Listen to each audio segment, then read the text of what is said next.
This is so annoying. Okay, I think I figured out the problem.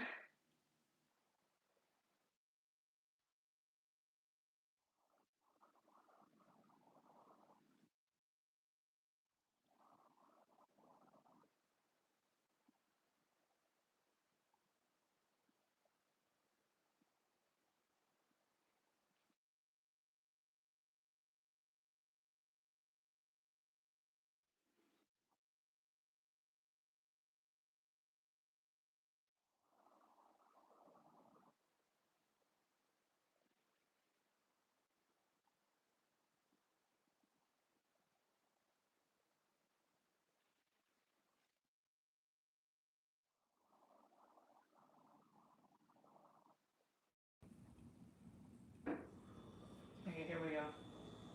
I'm going to skip to live. RGC Trilogy. No audio.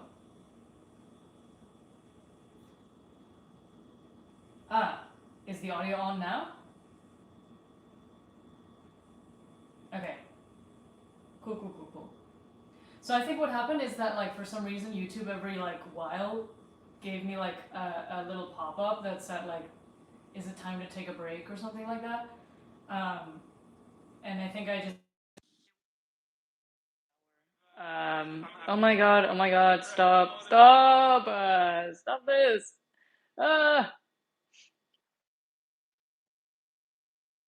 So many technical issues on this stream. I'm so sorry, y'all. Okay, there we go.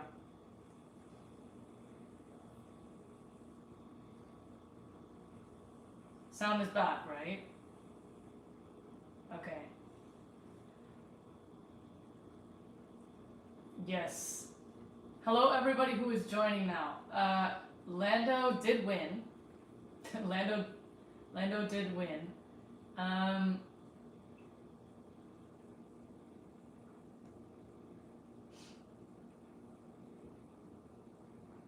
going to delete the old.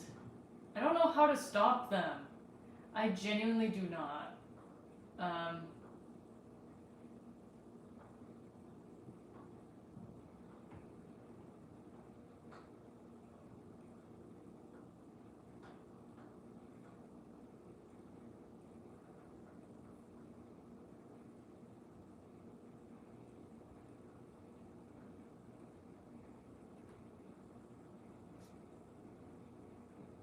That was a good race.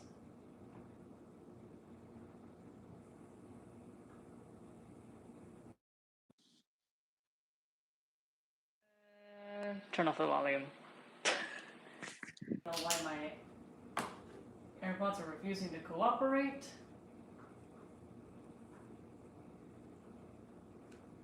I've not changed the window. The crack is very much still there. I thought you all would be excited that the window, the cracked window is back. Wow. Do you all know how cold it is in this living room, by the way? I don't know if it's because of the window. I think it's just cold in general. But I don't think this is helping. Although there's another glass behind this glass. So, I think that should be enough.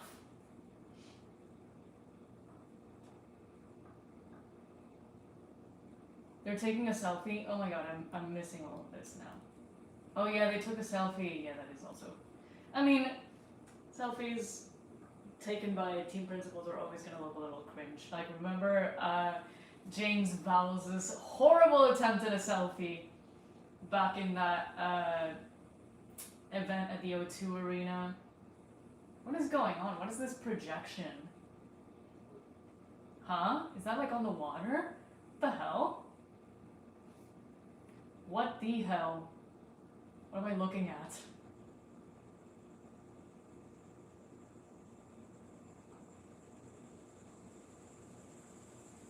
I don't know. Anyway, Lando Norris, world champion. Weltmeister.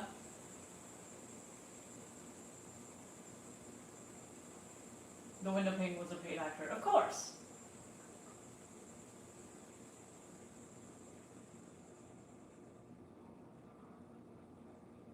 Greetings from Argentina. Let's go. Vamos.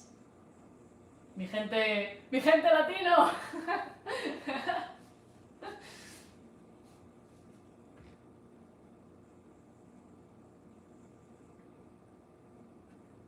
That is the nicest cool down room I've ever seen. How did the cool down room become so nice in the last couple of years? Like, it used to just be a room where they just like stood there and watched a little screen. Then they put in those like director type chairs. But now it's like a full like lounge. Like look at that. They have like towels. What the hell? Like this is a 5-star hotel right here. Wanted thanks to Monza. Y'all are so right. Those 3 points. T. Oh, Oscar will not forget about this. Hi, in Chile.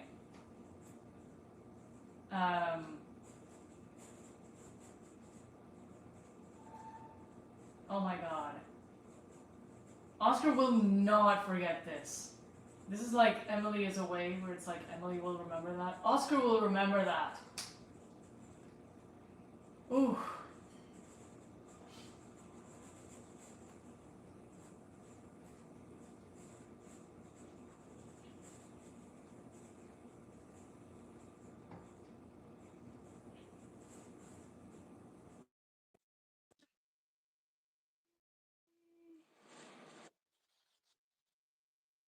I know what he looks like.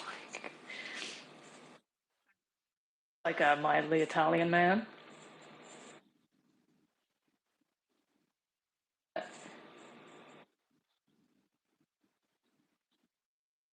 don't understand really the concept of the cool down room. At least put some decent mics in there. You know what I mean? I can't hear what they're saying at all. Be like listening in on like this private conversation, but then like, don't put like they know they're being filmed. So they're not going to be like fully like candid. We all know it's being filmed. At least put some mics in there. Put some decent. I mean, who am I to talk about decent audio? But like, these people have so much money, obviously. I think that's the point. But I don't like it. It just doesn't. It do of like, oh, we're like sneakily filming them and seeing what they're saying in like a candid environment where they don't think they're being filmed, but like they know they're being filmed. Like,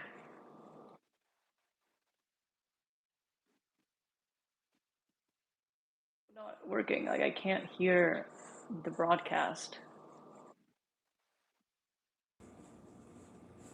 There we go.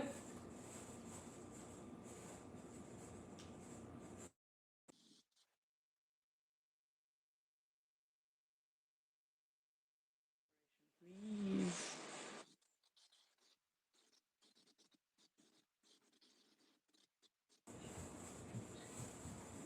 Thank you.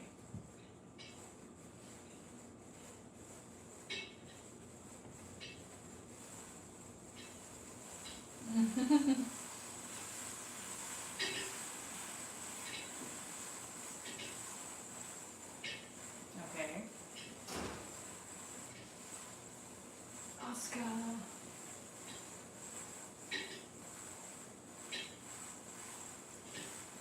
That catwalk is so awkward looking.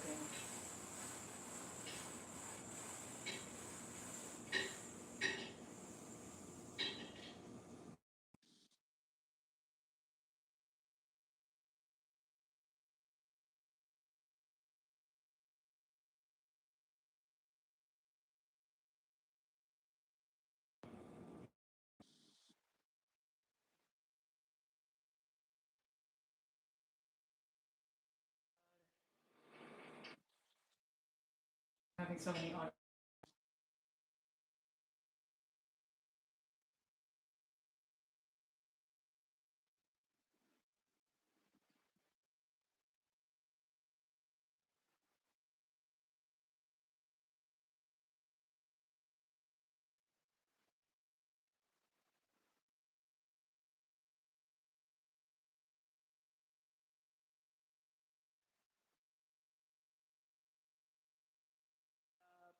I don't know if people are cheering. I can't hear anything. Okay, Dutch national anthem.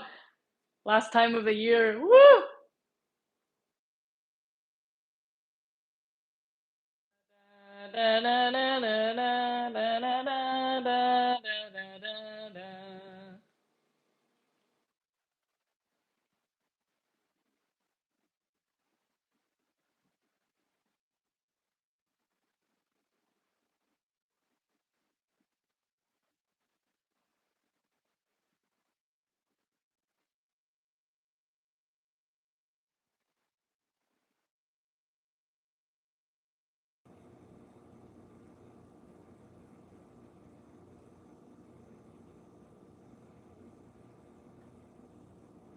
Who were second and third place? Piastri was second, Norris was third. But, of course, that's good enough for Lando to win the title.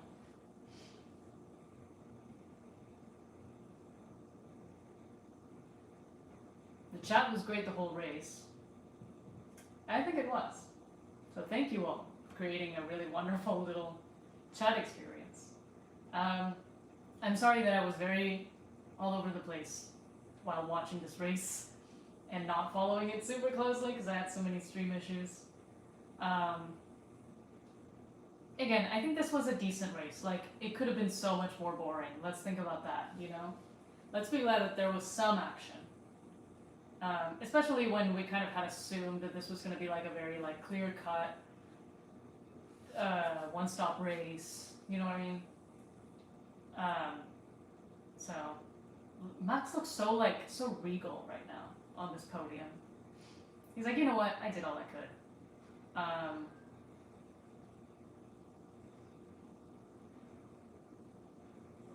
And he really did. It's honestly so impressive what Max did this year. Even if he doesn't win, I think we'll all remember how close he came.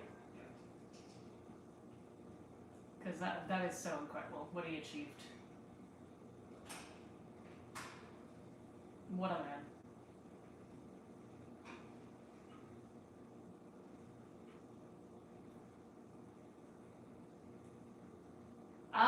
One win less than Michael Schumacher on car number 1. That's so tragic. Oh, he came so close. That's honestly also just because like Lewis didn't take number 1. You know what I mean? Lewis would have absolutely decimated that record if he had taken number 1. Oh, it's gonna be so weird to see like Ellen 1. Ew. At least since he was number 4, like from 1 to 4 there isn't such a big gap, you know what I mean? Maybe it won't be that weird. I think what's gonna be weirder is MV33. That's gonna be weird. Although I know he said, oh, what was that, Mr. Bensalai? Weird. I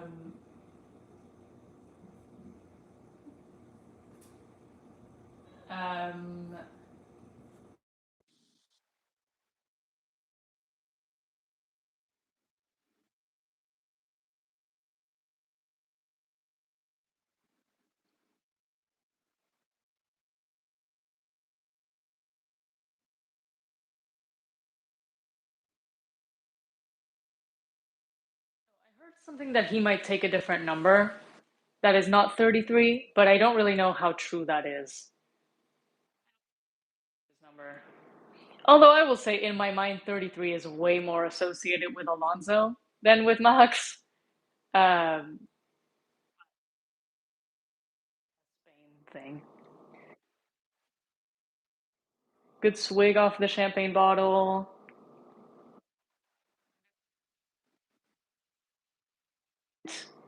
Of that, that concludes Formula One season.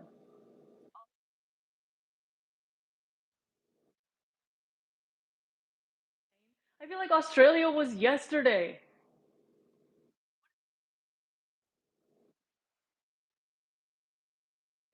Started not long ago at all. How has it been basically an entire year?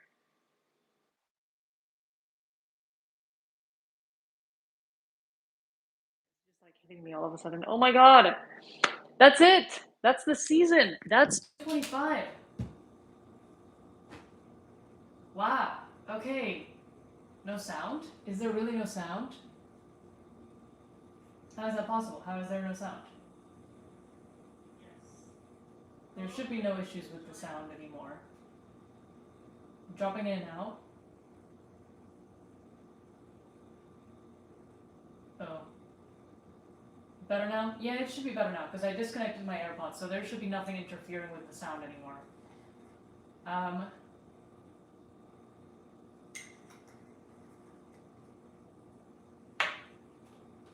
Thoughts?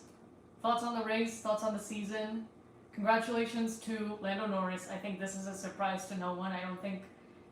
I think we all probably expected that the race was going to end like this. And you know what? I think it's fine. I think I had already assumed that Lando was going to be champion, so I really had no hopes. Or not as many hopes for the other two. But you know what? Congrats to Lando. I think it was well deserved.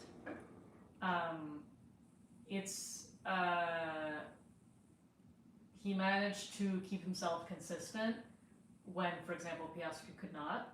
And that in itself, I think, is the mark of at least somebody who knows how to take advantage of a good car and a fantastic opportunity with that kind of car. So, you know, he saw an opportunity, he took it, he did not repeat the mistakes of last year, which is also something that I feel like people are not really considering. I guess last year he was not as much in contention.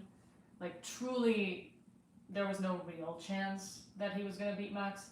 But still, I think he learned to correct some of the errors that he made and be a lot more consistent. There's still some things that I haven't seen from Lando that I would like actually going wheel to wheel with Max and winning, or like somebody mentioned, you know, be good in the rain, or be great in the rain.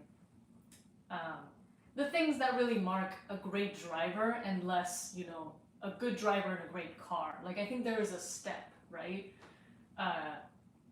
Between just being in the right place at the right time, which is often a necessity or something that aligns, you know, people who are world champions, it's often because they were in the best car. But there's a step between having a great car and just being in the right place at the right time versus being a great driver.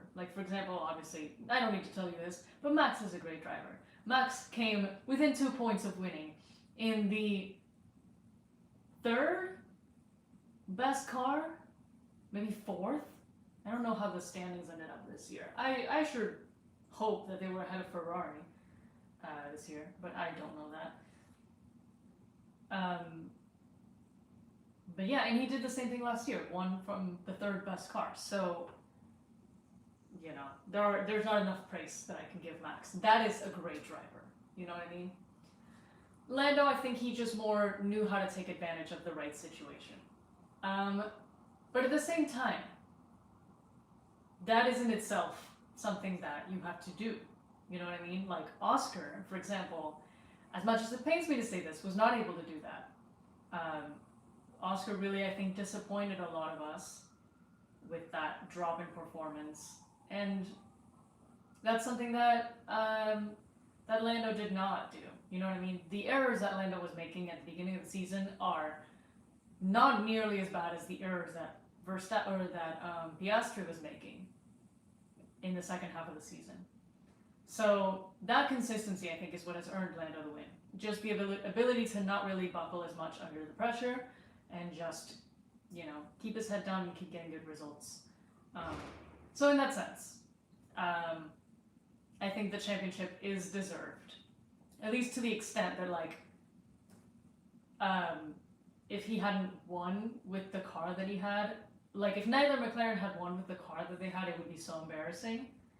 And of course, there's a lot of things that we can blame on the team as well. The team really has put an interesting performance this year, right? But I am very sad that Oscar threw it away. I really hope that he can come back next year or whenever. Just like fix the inconsistencies, polish up the errors. Like I really think that Oscar is like a diamond in the rough and just needs to be like polished into greatness. I think that he really has these moments of absolute brilliance, like moments where I'm like, damn, this kid can really go places. And that's really what drew me to Oscar in the first place. Like, you know, personality wise, he's a little bit dry. He's not always the most interesting, I guess. Like Lando in that sense is maybe a lot more appealing because he's so like social, so outgoing, so like smiley all the time. I don't know. I think people probably like that more. I know a lot of people who think Oscar is just really boring and like kind of like almost like a piece of white bread, like just really giving you nothing. And I understand, but it's those little moments of absolute brilliance that really make me think like, oh, this guy has something. You know what I mean? Last year we really saw like glimpses of that, especially that run of like Hungary and then like Monza and Baku last year. I was like, damn. And there were some other overtakes. Like this year, he's also has some phenomenal overtakes. Like I just feel like those things are the mark of a great driver, and I think that given time, because again, like we also have to consider this was his third season in F1, and it was Lando's seventh, I think so. So that's another factor to consider. You know what I mean? Oscar still has plenty of time in his career, and I have no doubt that he will do great and that he's going to learn a lot from this season. Like this was a huge learning experience. And I think that by now, he's really going to take it seriously or really understand that point of the season that is problematic to him, that's something that he really has to fix. And he's going to focus on that. Whether that means, I don't know, practicing more on those tracks or doing more simulations, or I don't know what it is, just maybe going to therapy and understanding like what is it at this point of the season, what is it that I feel, what is it that is happening to me mentally, and how do I approach it. As soon as he can get those things smoothed out, I really think he can be great. And then do I need to say anything about Max? I mean, at this point, is there anything to be said about Maximilian Verstappen? Genuinely, what a guy. What a guy. You all know that, or at least the people who know me, historically I have not been his biggest fan, okay? People are going to fry me in the comments about this. I think the reason is less because of how great he is, and more so because I'm such a big Lewis fan that, like, you know, with everything that happened between them, I just always kind of held a little bit of a grudge for Max, and I think sadly I always will. Like, I will never be able to fully like Max just because I hold that tiny little, like, thing from, like, 2021 and all the years of, like, those two that I'm just kind of like, ugh, you know, I can't ever, like, fully get past it, and I don't care, like, if I get hate for this. I think we're all allowed to have like people that we hate for no real rational reason. Okay, hate is a strong word. I don't hate Max, but people that we can never fully come to like for mostly unwarranted and irrational reasons. Okay, I think I'm allowed that. I think you all are allowed that too. Like a lot of you, I know, you don't like Lando for probably irrational reasons. That's fine, you know. I think everybody's allowed to just hate a guy. But genuinely, I can't get past Max nearly killing Lewis. I mean, yeah, that was, see what I mean? Like, thank God for the halo, because, oh, okay. But yeah, but Max is so incredible. And genuinely, the more I watch Max race and the more I focus on him and his craft, the more blown away I am by that man. Like, genuinely, he's undeniable. He's undeniable. And I may never fully love him the way other people do, but his talent is genuinely incredible. And I'm so glad that he's in Formula One because he's basically the only thing keeping it, like, good, a good like racing experience. Basically the only one at this point, or the most out of them all. And genuinely, like, even if he didn't win this season, I think everybody's gonna remember the insane achievement of bringing down a 100 plus point gap in the standings to a 2-point gap by the final race. Like, genuinely, that's crazy. That's insane. I think nobody, as much as I love Lewis, as much as I love Fernando, no one probably has done it like Max. I don't think there's ever been a better driver. As much as I love, you know, Senna, etc. I don't think anyone's ever been like Max. Like, that man is truly just like a winning machine.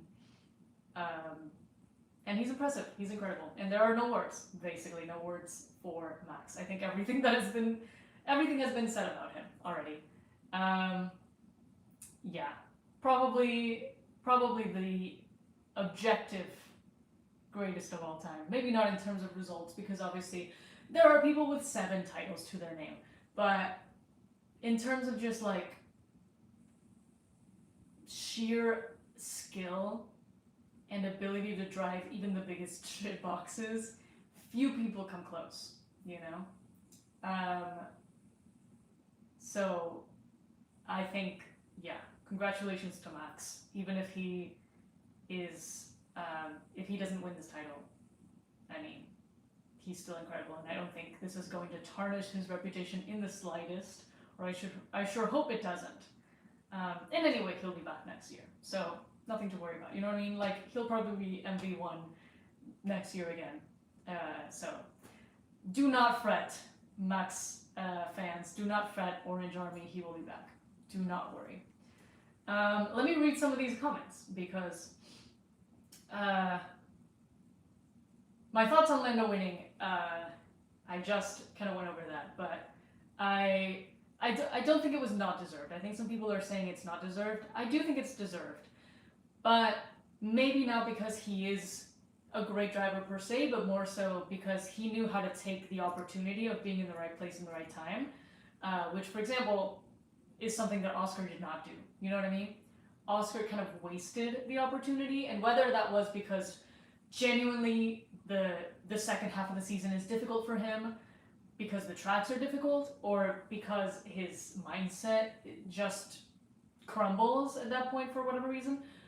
Whichever the reason, I think Oscar was not able to capitalize on the opportunity of the insanely good car that they had, and also the opportunity given by the team to allegedly, theoretically, be allowed to race each other and not have team orders and not have Lando be favored.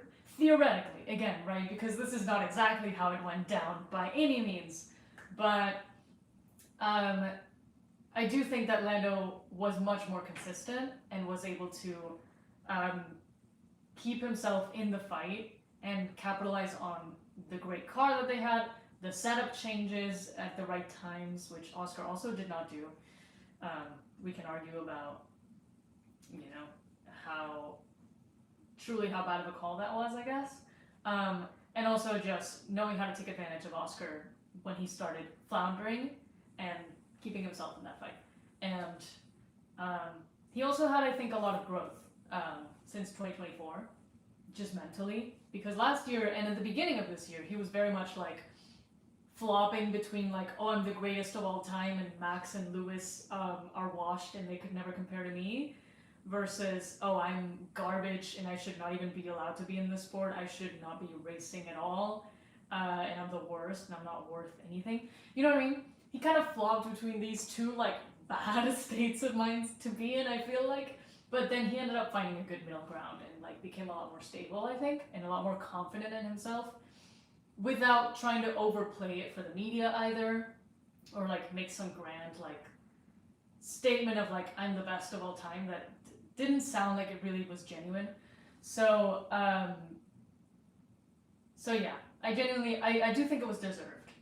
But there are still some things about Lando that I would like to see before I can really, I won't say recognize him as a world champion, because I am going to recognize him. I know that some people are like, oh, I'm going to like exclude his name from like the list of champions in my mind. You know what I mean? Like they're just going to like ignore that Lando is champion, and I'm like, that's crazy. You can't be doing that. You know what I mean? I am of course going to acknowledge that he's the champion. I have no problem with that.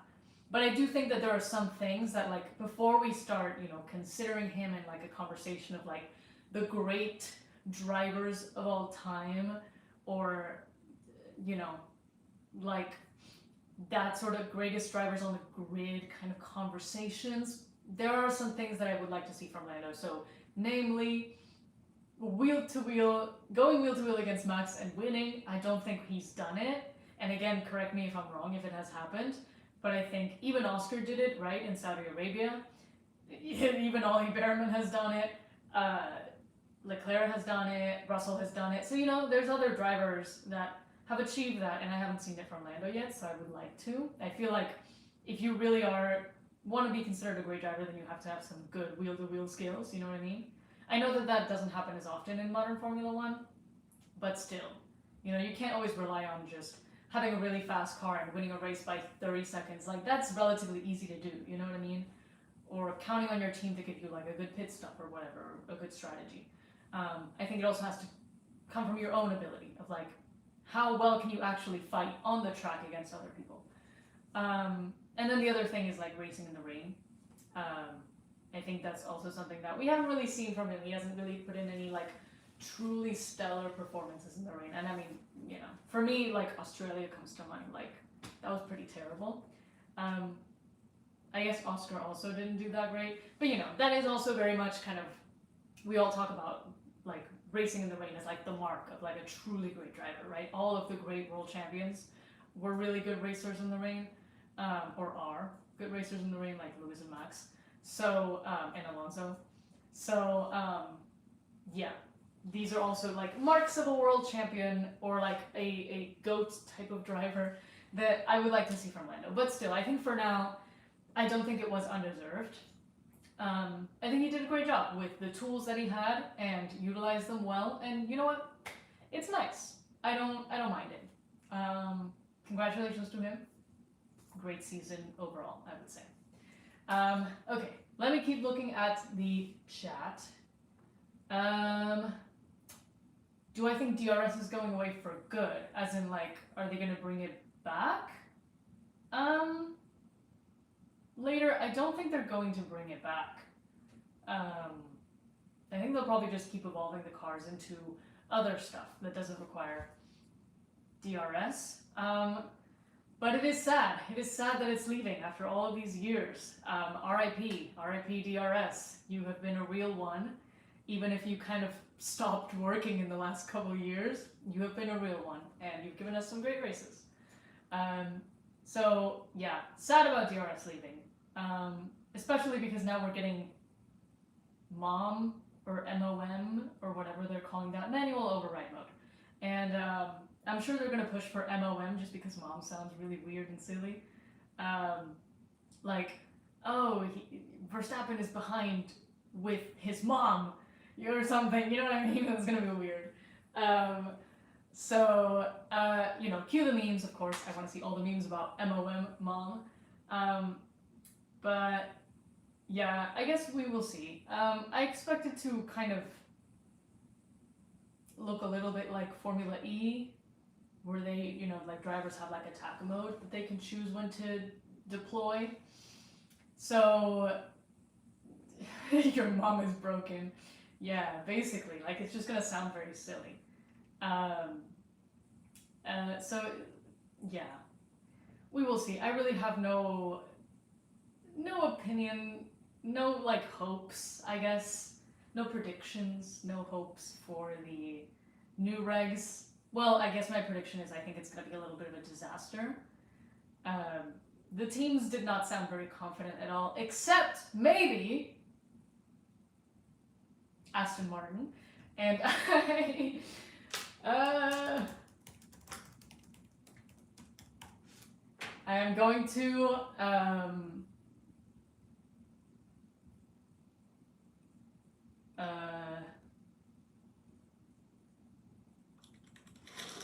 Wow, YouTube, I can't believe you're doing this to me.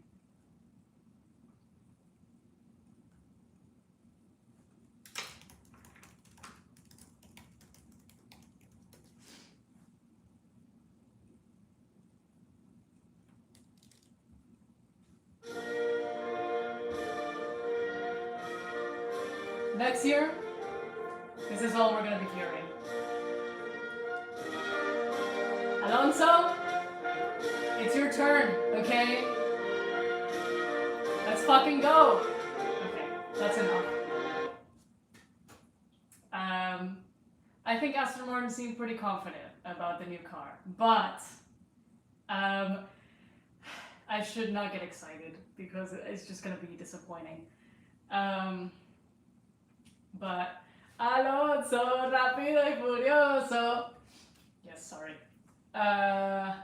We'll not be getting excited about Alonso, but I'm just saying it looks kind of promising. But genuinely, I think the new regs are going to be a disaster. Maybe, you know what? Maybe less so for the teams that are incoming, specifically Cadillac, but I think also Audi. Like, I think because they're coming in and they've only ever had to work on this car, they might have an easier time because they don't know what it was like before having to design one of these cars. So I feel like they might have an easier time, which is exciting. Like, it'd be cool to see some newcomers, you know, doing well. But yeah, I think it'll be a little bit of a disaster. I know everybody's talking about how Mercedes will have the best engine. I don't know what truth there is in that. I mean, I'm sure there's some truth, at least in the sense that Mercedes has done this before, right? The 2014 regulations, they absolutely smashed it out of the park, right? That car was absolutely unbeatable. So I think that's probably the only real reason that people are saying that. I mean, unless, like, you know, Total Wolff or somebody has come out and said, yeah, our car is, or our PU is, like, amazing, so don't even try. Which is possible. But, yeah. So, I mean, you know, Mercedes will probably do well, and then by extension, you know, all the client teams. Who are their client teams? McLaren, Williams? Anybody else? I should know this.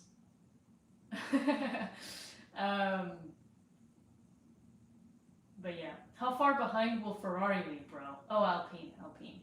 Ooh, that is kind of crazy. Oh yeah, because they're ditching Renault engines. That's so true. Well, hopefully that's good news for Alpine, because my god, that team is in shambles. They're gonna need a good change. But what do I think about Ferrari? I don't know. I feel like I really don't want to get my hopes up with Ferrari at all either. And you all know that I am a Ferrari hater. I'm an anti-Tifosi. I'm not anti-Tifosi, like I'm not anti y'all as fans. I'm anti the team. I do not like them. But I have to pay attention to them because my man Lewis is in that team now, because fucking, what an idea he had of like, oh, let me go to this piece of shit team. It'll be fun, they said. So I have to pay attention to them now, which sucks. I sincerely hope and pray that they will do better next year, and that these regulations will be a good opportunity to like start over, forget about the troubles of the past, and just like maybe have a decent run. And also, please Ferrari, if next year's car is decent at all, please do not swap it out in 2017. Please just keep building upon it.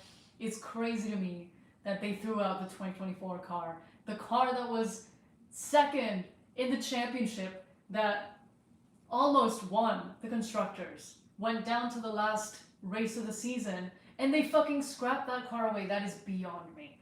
But I really sincerely hope that next year they have a good year. I'm like actively like praying to God, because I need Lewis to have a decent season. I don't understand how he didn't even get a single podium this year. That is so insane. For a 7-time world champion, this should not be happening. His confidence is below zero. He's absolutely nowhere. Like, that man that we're seeing is a shell of the Lewis Hamilton that we all know and love. So I really can't handle any more of that. Please, I can't handle y'all destroying his confidence anymore. Like the fact that he's been out in Q1 for 3 straight races is really, really, really worrying. And yeah, I really need them to get it together next year. And if 2026 is bad, get out of there. Get the hell out of Dodge. You do not want to be in there anymore. Just retire. Just chill out. You've already accomplished everything that you needed to accomplish and more. You almost surpassed Schumacher in terms of championships. And you should have, and I'm sorry to bring this up, but you should have surpassed Schumacher. So you're good. You can retire. If 2026 is bad, I understand that he's like obviously putting all his eggs on 2026 basket. If it doesn't turn out good, just go. Just retire. Go do fashion. Go to the Met Gala. You know what I mean? Do your thing, but chill out, please, man. I think, as much as it hurts me to say this, I think his time is coming, and it's okay. You know what? It will be honorable to retire. I think he should, not do like Vettel, where he's like languishing in a team for years, just trying to like hold on to like some non-existent hope. Just don't do that. Just retire. Especially because you can tell that like he's tired. You know what I mean? I think he's okay to retire now. It's okay. Like it's honorable. It's fine. It's not going to be bad. It's probably going to be worse if he stays. I think a lot of people, at least in Spanish media, compare him to Alonso constantly, and obviously people in Spain don't particularly love Hamilton. I'm definitely the black sheep in that sense, and I get it. But people compare him to Alonso a lot, and I don't know. I think the thing is that Alonso has aged so well. Like, I think the way that Alonso is aging, in which like he's still fast and he's still even beating some records in the shitbox that he's driving. Like, he went undefeated against Stroll the whole season, and he became the only driver with Schumacher to ever do that for 3 seasons. So he's still doing things like this at the ripe young age of 44. He's a young whippersnapper. So they'll never get over 2007. They never will. They literally, it's like me with Verstappen. It's the same thing. It's just like, I think everybody acknowledges that Hamilton is a great driver. Of course, how could you not? And that he has accomplished great things. But like, there's always going to be that little thing, right? That little like spine, that little wound that is never really quite going to close with Hamilton for people. And that's valid. Again, I really, as a Hamilton fan, I understand it. And I think it's totally justified. Because I feel similarly with Verstappen, Like, there's that little thing where I'm like never going to quite come to love Max Verstappen fully. And that's okay. Like, these things happen, right? But anyways, I really think that the way that Alonso is aging is not normal. Like, he is somehow still doing amazing things. Which is really impressive for his age. Like, he's, again, the oldest driver on the grid. The oldest driver of all... No, not of all time. But the oldest driver in a bit. And yeah. And so I think comparisons with him and like other older drivers are a little bit unfair, just because he's a little bit of an outlier, I think. Like, the fact that he's still racing at that level and would easily be winning titles if he was in a good car, which he's not had a good car in many, many years. If he had, chosen well his teams, he would be a many, many multi-time world champion by now. And that's why I do have faith in 2026, because I think he is capable of winning some really big results next year. Despite his age and despite his circumstances. So, yeah. I think Alonso's frankly, just goated like that, okay? It's a fact. And I know that I'm Spanish, so I'm obviously, like, hugely biased towards Alonso, like everybody. But I do think that he's up there in terms of, like, greatest of all time, you know what I mean? Just because the way he's performing, even if he's not winning things, the level at which he's still performing is impressive. And again, Lewis Hamilton, a much more accomplished driver in a much theoretically a better car, is not doing that. So, you know. Alonso's your favorite rookie's favorite rookie, exactly. Your favorite driver's favorite driver. Alonso will be there to beat the old driver record. The oldest was, I forgot, Xion, right? He was 58. But you know, cars in the 50s were very different. Everybody was old as hell in the 50s. Like, I don't think there was a single driver below 40 back in the 50s, at least in the early 50s. So yeah, and now we're having people like Lindblad coming in, who is, I don't think is Lindblad even 18? I don't know if he's 18, maybe he just turned 18. But like, you know what I mean? Like, drivers are getting so young. Max Verstappen was like 16, 17 when he started. Like, you know, we're getting down to crazy ages. It's gonna be like 14-year-olds in no time. So, yeah. I don't know if Alonso will make it to 58. That's quite an achievement, but I don't think he's not. I don't think he's planning to retire anytime soon. Like, I really don't. I genuinely think he still enjoys racing very much, and I don't think he's gonna retire anytime soon. Especially, certainly not now with the opportunity that's presented itself with like Newey and stuff. So.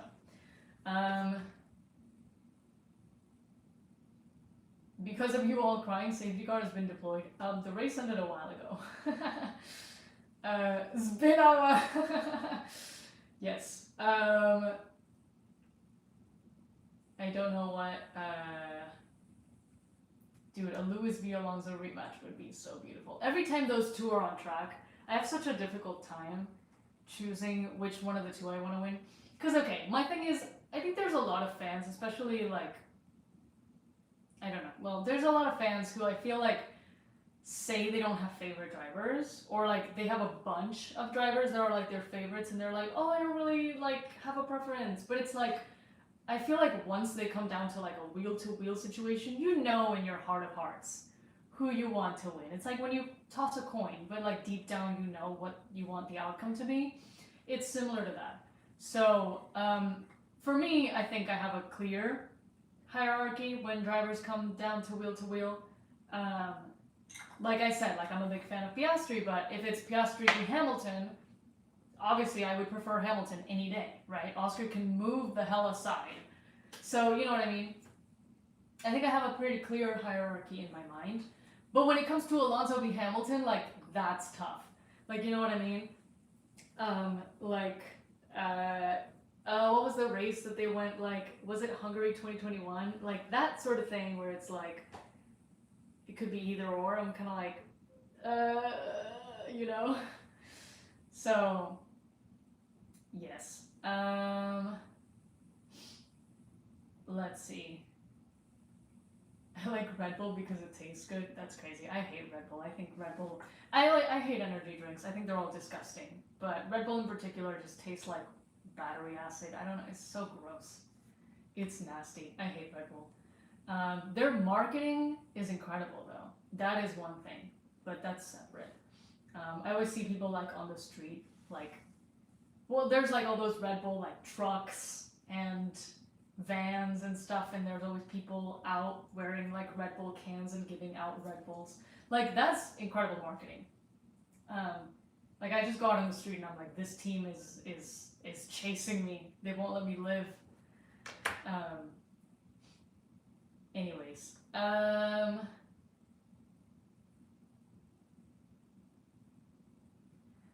Oh, will I keep making videos? Yes. No, there will be videos in the off season. Do not worry. I have some things planned. Calimocho is the second best export from Spain after Alonso. That's crazy.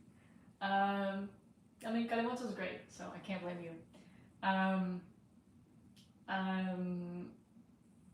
There will be videos in the off season. Do not worry. I have some things planned already.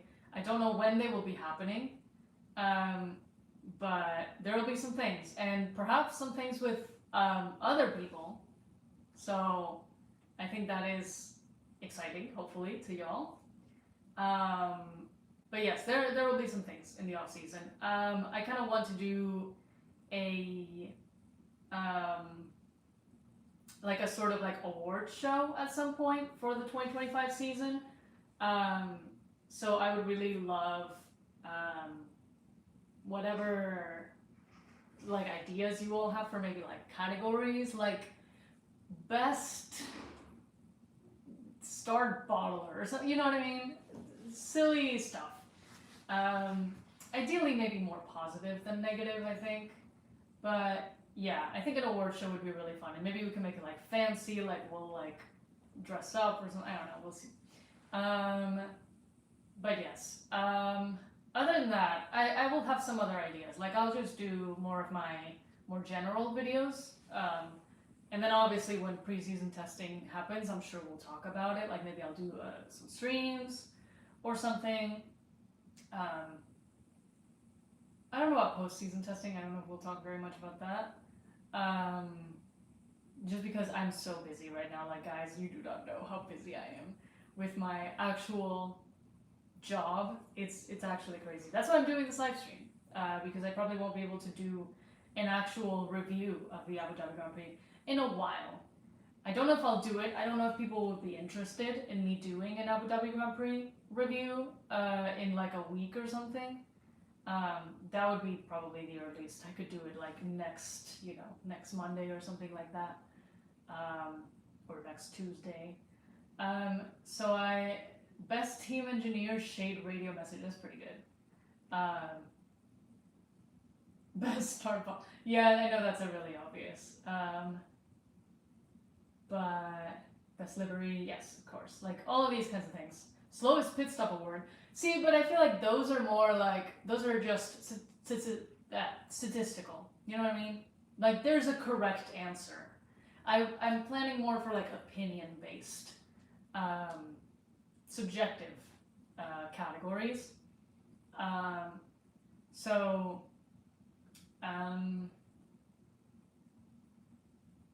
But yeah, we will see. I will probably put a post on the community tab at some point so that y'all can like drop in whatever ideas you have for categories, but I'll also obviously like be thinking of some myself.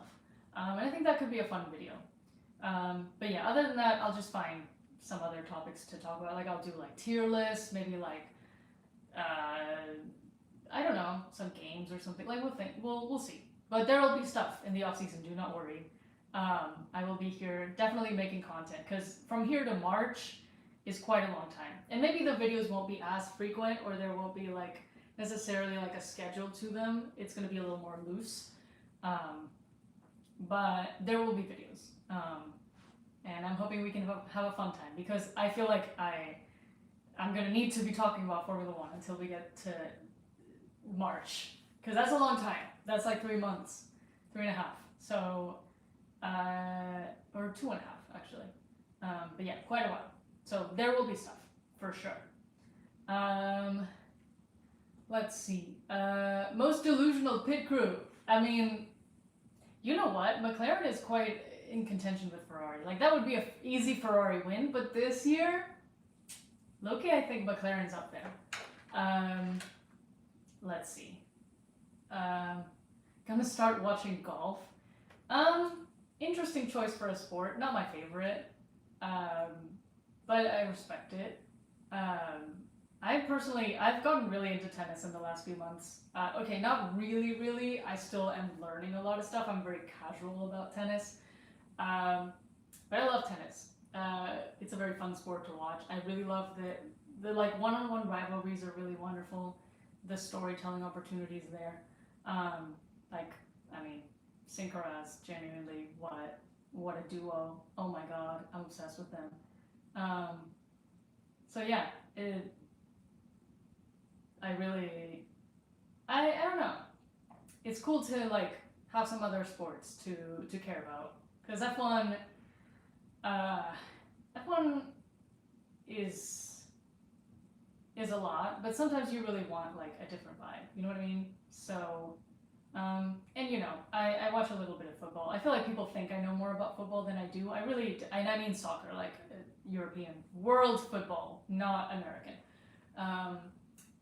I think people think I know more about football than I do. I don't actually know that much about football. I don't watch it regularly. I just enjoy the energy of it. I will watch a game if it's on, you know what I mean? Like, I just like the vibes of it, but I actually know nothing about it. But of course, you know, Racing de Santander.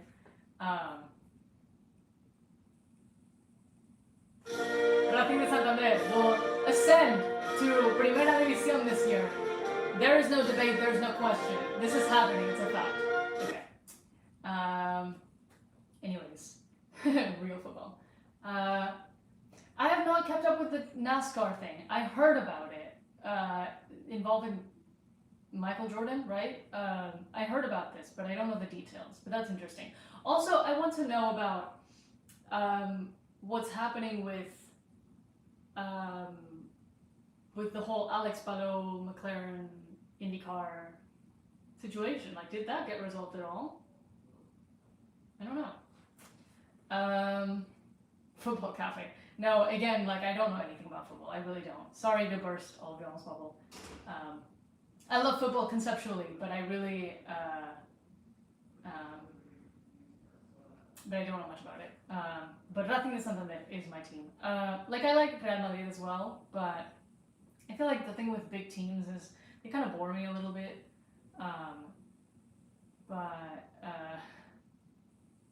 Yeah. I like rooting for an underdog, you know? It's kind of why I like Williams as well. It's just fun to like an underdog. Tennis Cafe. Dude, if I knew anything about tennis, like I said, I would certainly make a tennis channel. But no, I'm very casual about tennis. Let's see.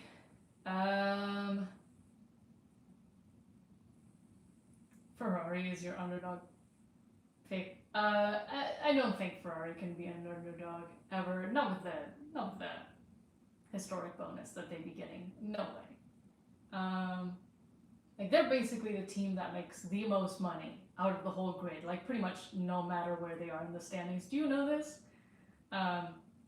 They make so much money. Sinner or Alcaraz? No opinion, no answer. I love them both. You would think that I would prefer Alcaraz because I'm Spanish, but truly I love them both. I love them equally. I have no preference. I really don't care who wins. All I want is for them to give me a good game. I'm basically like Zendaya's character in Challengers. Like, I just want to watch some good tennis. I want them to play for 5 hours. I want it to, like, be 3 a.m., you know? And everybody's, like, still hyped up because the game is so good. That's where I'm at with that. Let's see.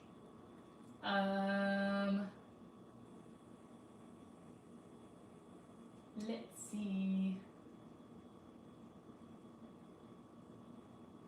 I feel like I missed so many comments. I'm so sorry. Yeah, sorry. I'm not able to use a microphone because I'm also plugging in my phone. But honestly, this stream will probably not go on for that much longer because I really need to go do work. Again, I'm very busy this week.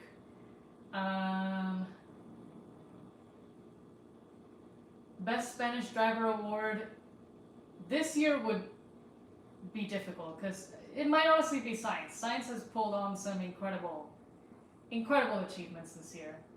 I am sad. Somebody mentioned earlier that the Spanish media doesn't even rate Science, and that's kind of true to an extent. I think definitely the Spanish media don't care nearly as much about Carlos as they do Alonso, but I think it's just because Alonso has been in the sport for so much longer that, like, most people remember growing up seeing Alonso, you know what I mean? Or not growing up, like they were there when he started and saw his entire career trajectory, right? So Alonso just means a lot to us. And obviously the fact that he's a 2-time world champion, like he basically single-handedly popularized Formula One in Spain. Just FYI. So obviously Alonso means a lot to us, but Sainz has had an incredible year. That's another one we need to talk about. Williams, oh my god, Williams this year. What an insane comeback from last year. Dude, they like basically doubled or tripled their amount of points this year. Like, genuinely, what a run. What a run this team has had. Oh my god. And it would be very easy to give all of that credit to Sainz because he was like the biggest change that they made from last year, right? But no, that was like that was a whole team effort. That was Sainz, but it was also Albon. Also had a banger season in general, I would say. And then James Vowles. I mean, seriously, what a team principal. I think he's the best team principal on the grid.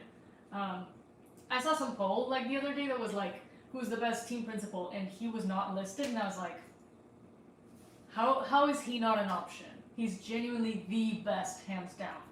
So, in this season, they outscored the last 5 years. That sounds about right. I mean, Williams has been in hell recently, right? So, yeah, I really do trust James Vowles. He's running the team excellently, and I'm very excited for what they can do next year because they started working on next year's car a long time ago. Like, they haven't made any changes to the 2025 car since like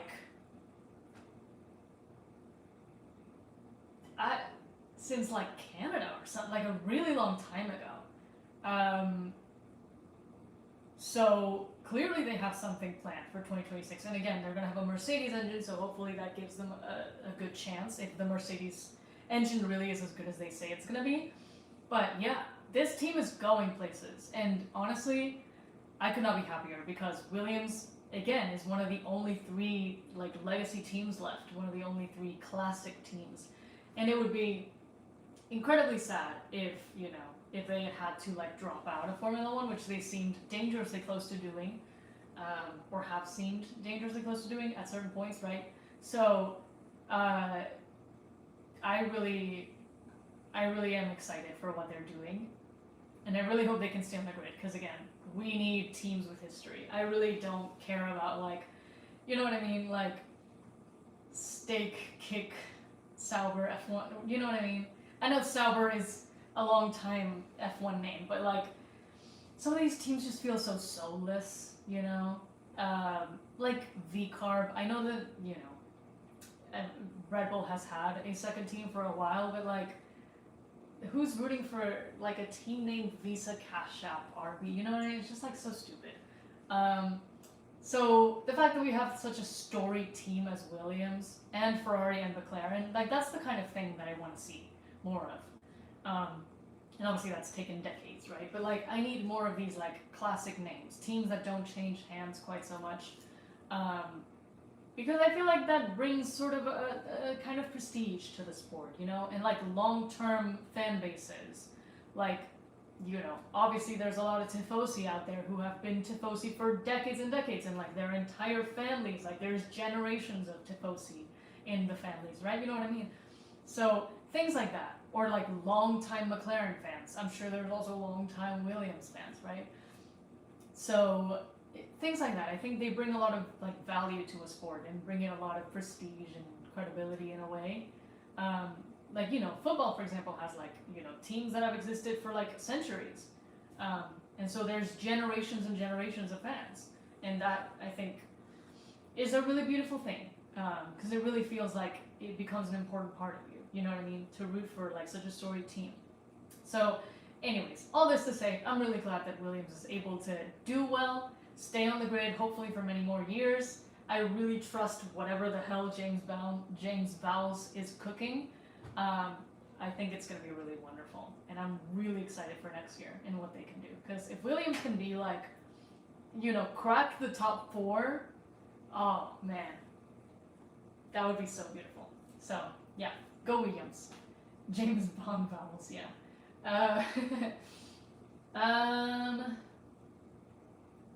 Yeah, see, like, title sponsors are so annoying. I mean, we don't even need to mention, like, I just need to say HP Ferrari, and that's, like, all I need to say about that. V-Carb is still minority for me, I mean, yeah.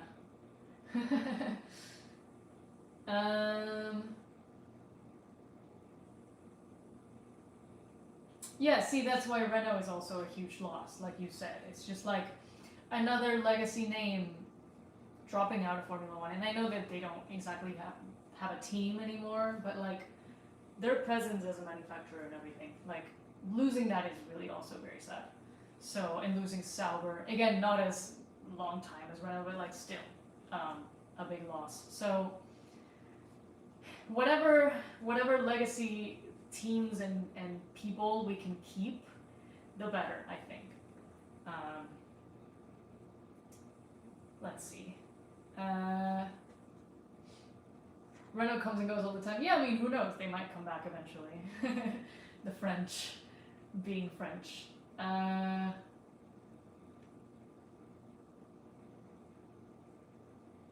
The branding is too sleek for, like, in general. That's true. But I mean, it's just because F1 has become such a huge thing. But yeah, back in the day, you used to have, like, teams that were, like, so insanely branded. It's like, who thought of this?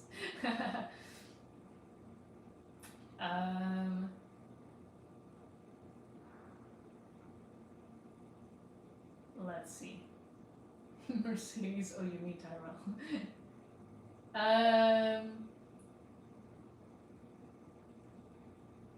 Let's see.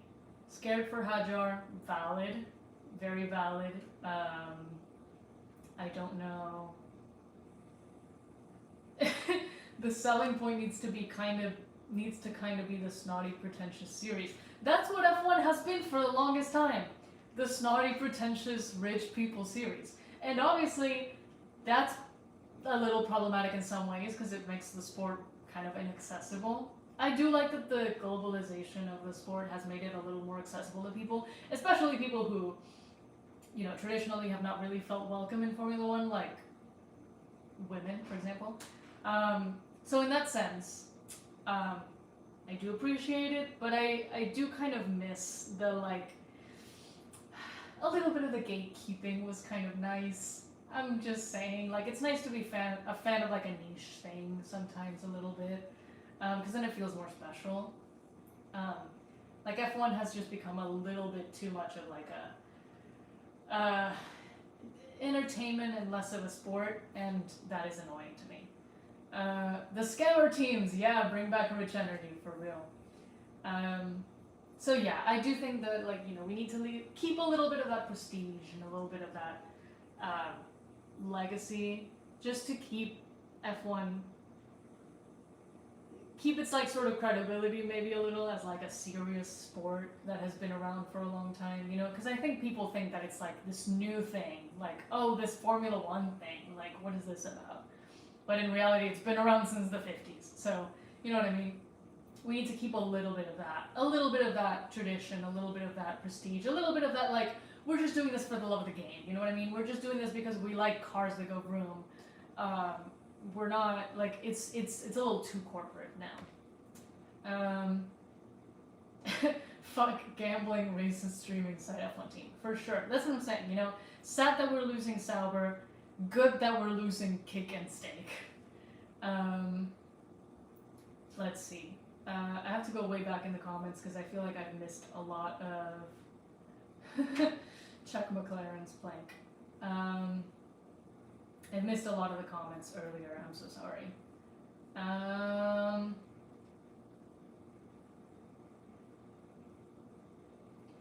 Drive to Survive episode reviews. I don't know if I want to do that. To be honest, I've only ever watched maybe like 3 or 4 episodes of Drive to Survive, which admittedly, maybe I should watch some just to get more of a sense of, like, F1 history, because I really do feel like that's lacking for me in general. I don't know very much F1 history relative to, like, other people. So maybe that would help in that way, like a way to, like, learn some recent F1 history, but, like, in an engaging way. But also, like, I really don't like the concept of Drive to Survive in general, but I also don't like reality TV very much. You know what I mean? I'm just not, it's not for me. I'm not that kind of person. So like I said, I watched like 3 or 4 episodes of Drive to Survive back in the day, and I could not do it. I was like, this is not for me. I'm sure some people like it. I mean, obviously some people like it, right? Because it's a huge part of why F1 is so big now. but it was not for me. I could not do it. I did not watch last season at all, and I kind of don't want to watch this season. I don't expect that it will be very true to what happened, and especially this season with all the drama that we've had, with like the papaya rules and all of this, and the three-way title fight, and like we've had so much drama this season. Verstappen and Russell in Spain, like they're gonna make it so insufferable. They're gonna make it an insufferable experience. And I think there's also going to be a lot of Zach Brown interviews, and I can't handle that.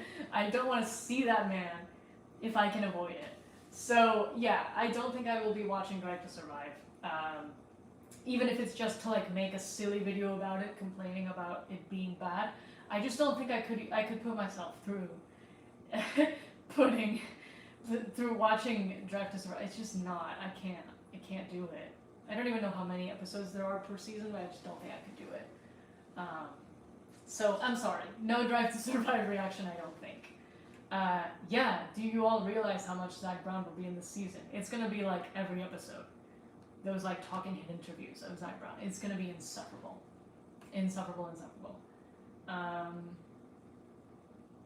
I mean, I like drama, okay? Trust me, I do like drama. I enjoy a dramatic season, and that's why I've had so much fun watching this season. It's been very dramatic. It's what spices up the sport, right? We all want drama to be happening. And I will usually fall for like the more dramatic explanations of things. Like back when we were all like, oh, McLaren are sabotaging Oscar Piastri, I was a little bit like, that's interesting. If that's true, like imagine how interesting. Like it was just a very interesting theory to like follow along.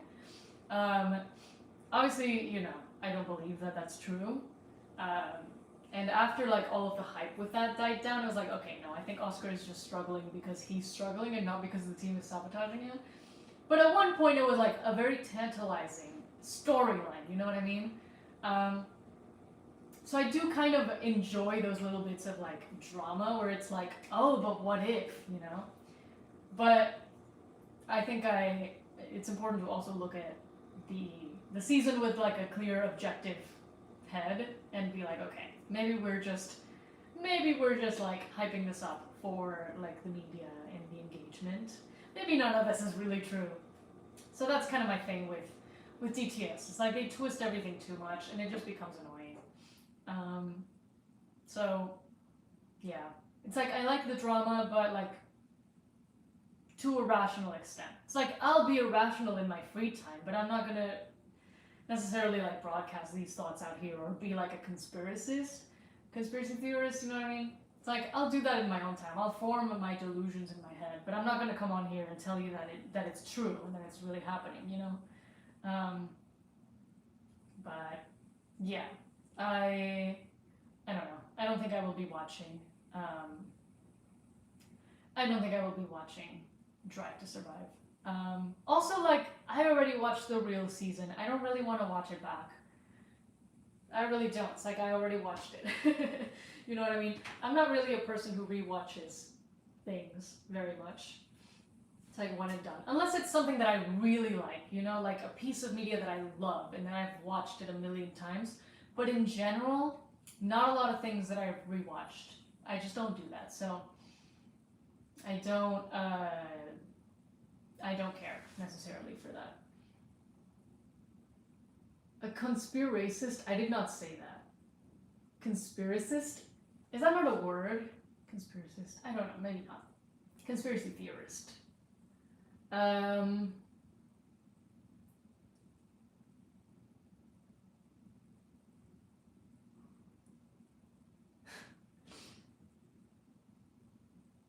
Is the winter slop longer this time because of the new regs? The winter stop?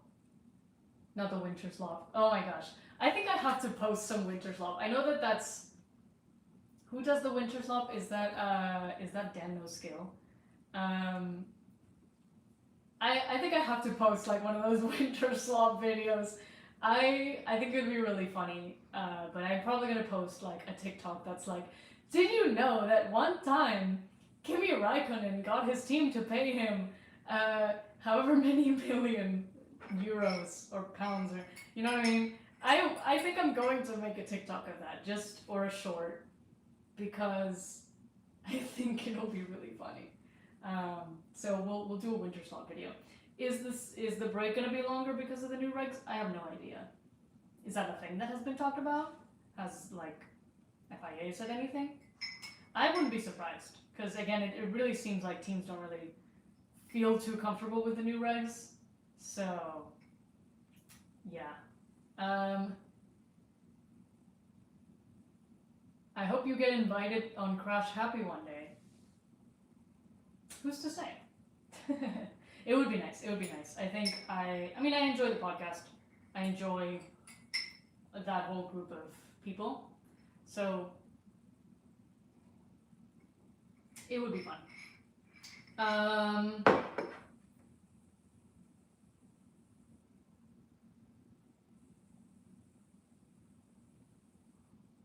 Let's see.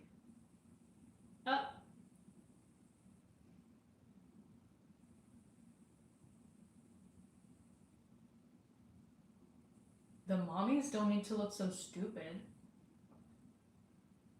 That's a crazy thing to say. That is very bad. I don't like that. That was a scary crash that Gabby had. I think there were valid reasons to be scared. I was scared watching that. It's honestly really impressive that he survived that pretty much unscathed. Like truly, if there is one thing about the direction that Formula One is going in recent years, is that the cars have become so safe, and so drivers can have horrible crashes like the one Gabby had in Brazil and come out walking unscathed. So in that sense, I do think Formula One is going in the right direction. Now, if only we could have safety without sacrificing entertainment and good hard racing. Wouldn't that be nice? He's Brazil, it's different. That's so funny.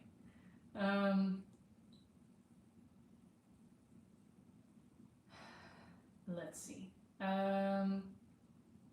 Just make bigger tracks, I suppose. But it'd be sad to get rid of classic tracks. And again, it goes back to what I was saying earlier. Like, we need a little bit of that prestige and a little bit of that legacy and that tradition if we really want the sport to be serious. Like, I feel like F1 doesn't have a lot of traditions, you know what I mean? Like, I feel like there needs to be a little more, like, for example, like Indy 500, like, they celebrate by drinking milk. And there's, like, the big, like, wreath, like, little things like that. Obviously, we do champagne and stuff, but, like, most racing categories do champagne, it's like, it's not that special. Or, like, it's silly things, like tennis, Wimbledon, they have to wear white, and they're, like, super strict about what they can and can't wear. Like, it's silly, it's a little stupid, but, like, it's unnecessary, but it's a tradition, you know what I mean? And it kind of brings a little bit of flavor to a certain competition. So, I feel like an all-star weekend in Monaco, whoa, that would be fun. That would be very fun, like, get previous drivers back in the car. Ooh, that's kind of cool. Yeah, I don't know, I think there needs to be a little bit more, yeah, like Monza and Ferrari, like, that feels like, like, oh, this has been happening for decades, and it's, like, important to, like, the Ferrari fans. So,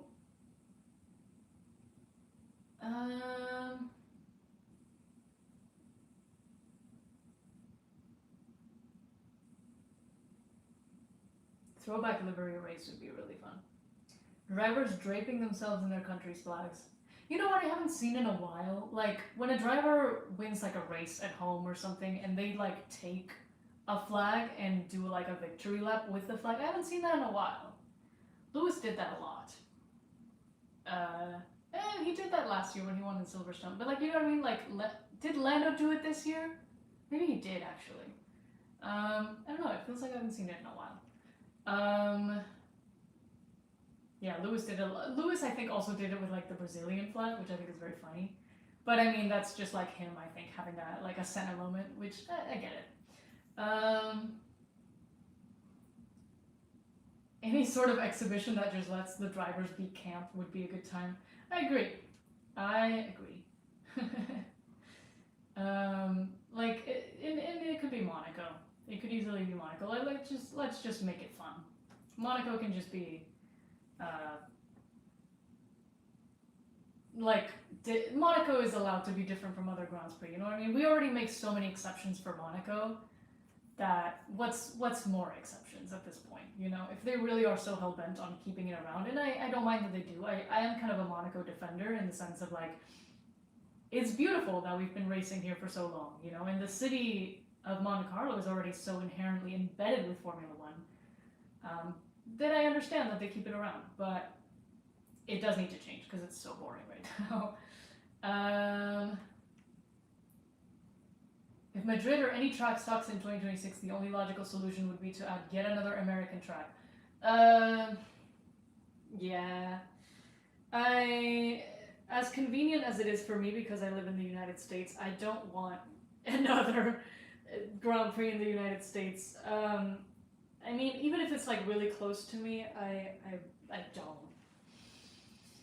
don't want that necessarily. I don't think that a country should be hogging that many Grands Prix, personally. So, yeah, and also the US ones, except for, well, okay, Austin as well, but Miami and Vegas especially are so gimmicky. They're a little insufferable in terms of like, you know, the fan experience, I guess. Like, it's probably cool if you have a lot of money and you can get like the VIP packages and like you can do all the cool things. Then I bet it's really fun. But like, as a viewer at home, it just gets so like grating. So, and also, yeah, African Grand Prix, I agree. Like Lewis said, until we have a race in Africa, this is not an international competition. And I fully agree with that. So yeah, it's like, why do we have 3 races in the United States and none in any African country? It's kind of wild. I mean, obviously the answer is money. I know that. I know this. But, and like F1 trying to push themselves into the American market. I know this. But like, conceptually, why? It's so terrible. There used to be races in South Africa. So I'm kind of like, let's bring that back. I know that there was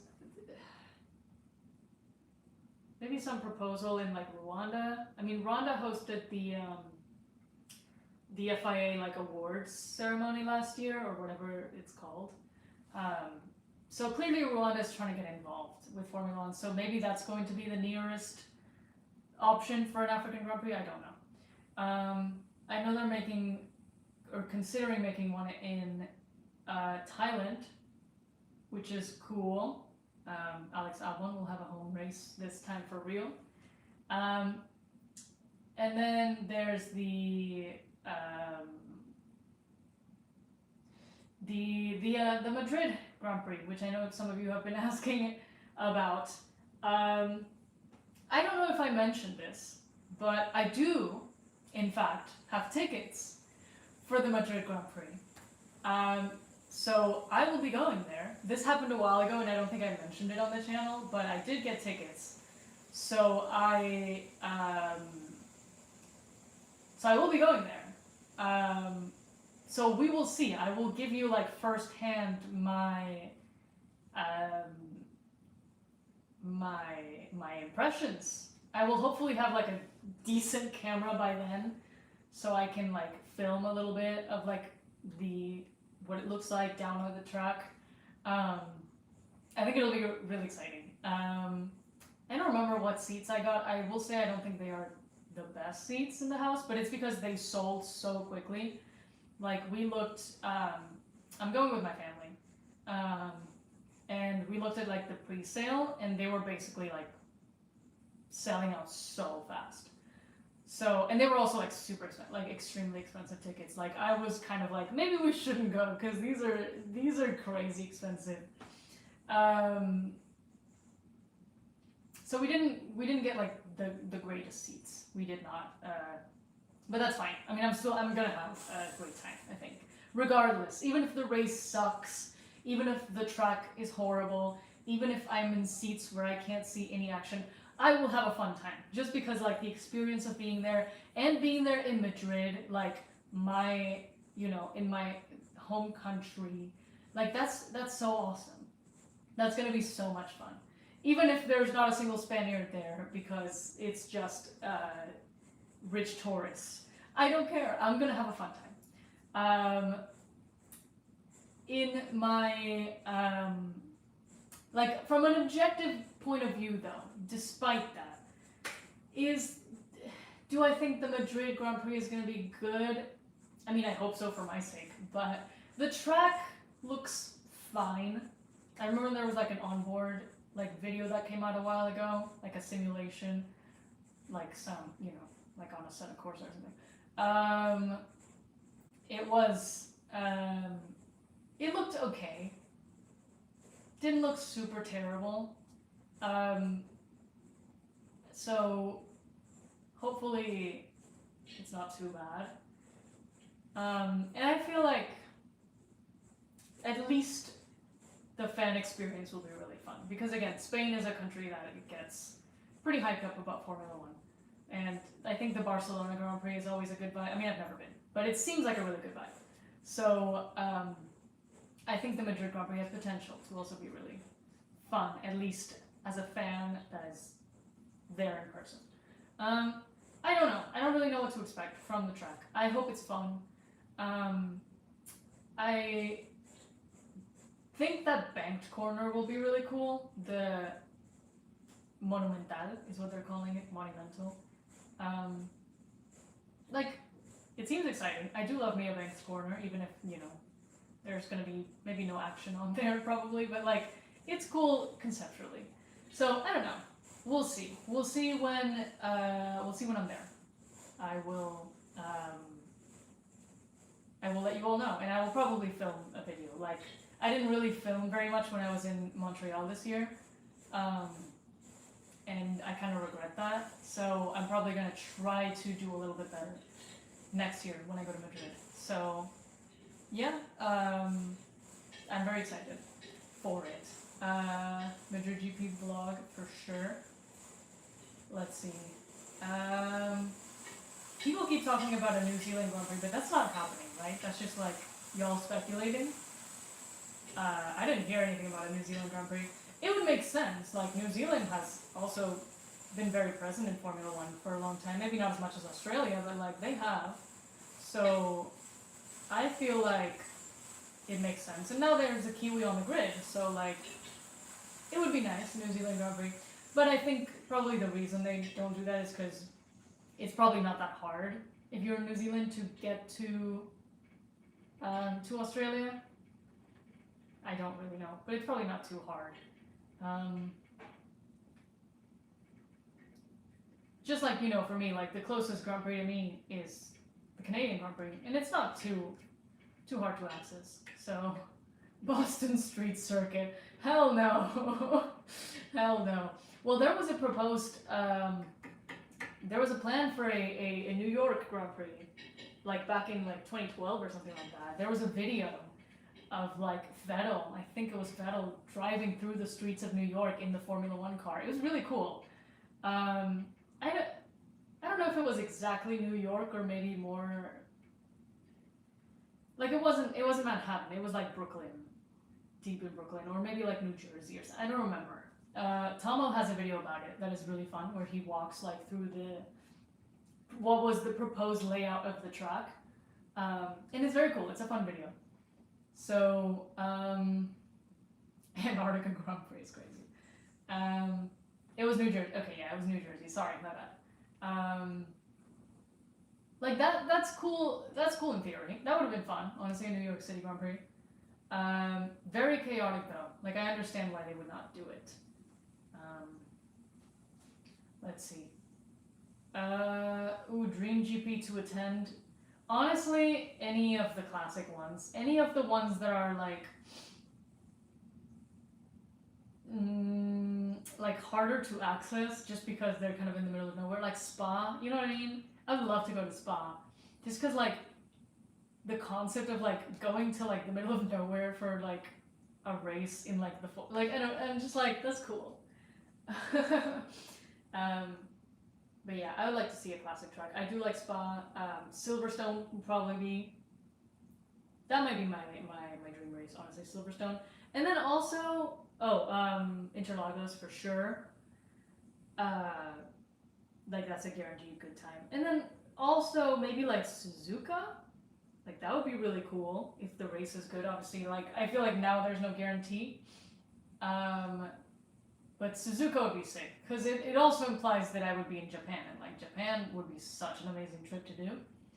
But yeah, Suzuka would be really awesome. So yeah, there's just like a few, honestly, that I would like to go to.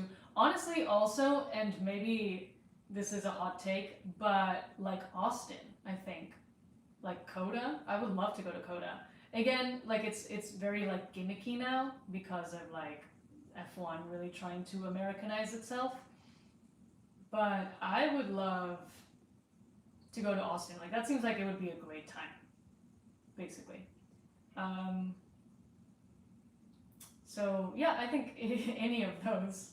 If y'all want to invite me at Formula One, if you want to invite me to, well, any Grand Prix, I will take it. I will take it. Send me to the worst one. Send me to like Qatar. I will still go. Gimmicky as in like they just do too much with like the whole like cowboy thing in particular. It's just like played up a little too much, and I know like it's Texas, so of course they have to do that, but like they do a little too much, and they don't necessarily do that at the more classic tracks. Like they're a little more serious, or like you can tell people are going because there's like they want to see some good racing versus like, oh, I'm gonna like post a TikTok of me with like Daniel Ricciardo in a cowboy outfit, you know what I mean? Less like influencer presence, less celebrity presence. So yeah, that's the one thing about like all the US races that I don't love. It's like it's so so corporate and so commercialized.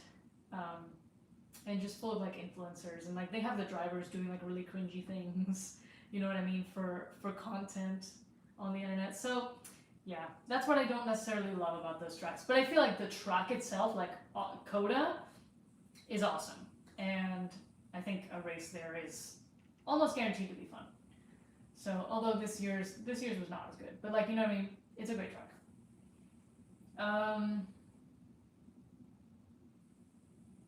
Let's see what else. I don't see people throwing shrimps on the Barbie at the Australian Grand Prix. That's what I'm saying. They're not putting snags on the Barbie.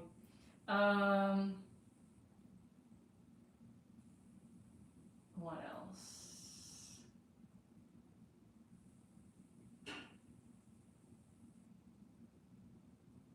Ooh. A GP in Long Beach or Laguna Seca. Honestly, that would be pretty cool.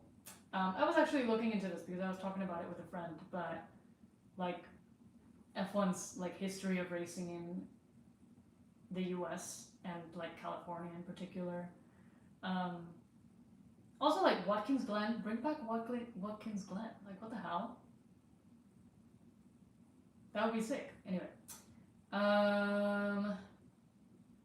Am I going to Coda next year? I wish. That would be really nice.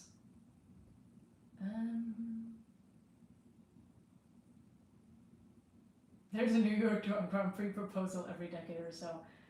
That's good, I guess. I mean, hopefully there is one day. I think that would be really nice. Does Cadillac have a chance of winning Constructor next year? I think there's no way to tell. Because we don't know anything about what we don't know anything about what anybody's car or anybody's PU is gonna look like next year. But Cadillac even less so, because we have absolutely no precedent. This is a completely new team. All we know is the drivers, and that is Checo Perez and Valtteri Bottas, two number 2 drivers. Obviously, you know, who have two number 2 drivers who have done very well their job as number 2 drivers and have accomplished great things in those roles, but 2 number 2 drivers nonetheless. And so I don't know. I believe in their experience. I believe in their talent, but is it really going to be? Are they really going to be in contention for constructors? Like, there's no way to tell. I think. I really don't. Watch Cadillac pull a Braun GP. Like, yeah, maybe they do. Maybe they do. Absolutely. You never know. But sort of right off the bat, I don't expect it. I think it's probably going to look a little more like Haas than Braun. But again, I really don't know.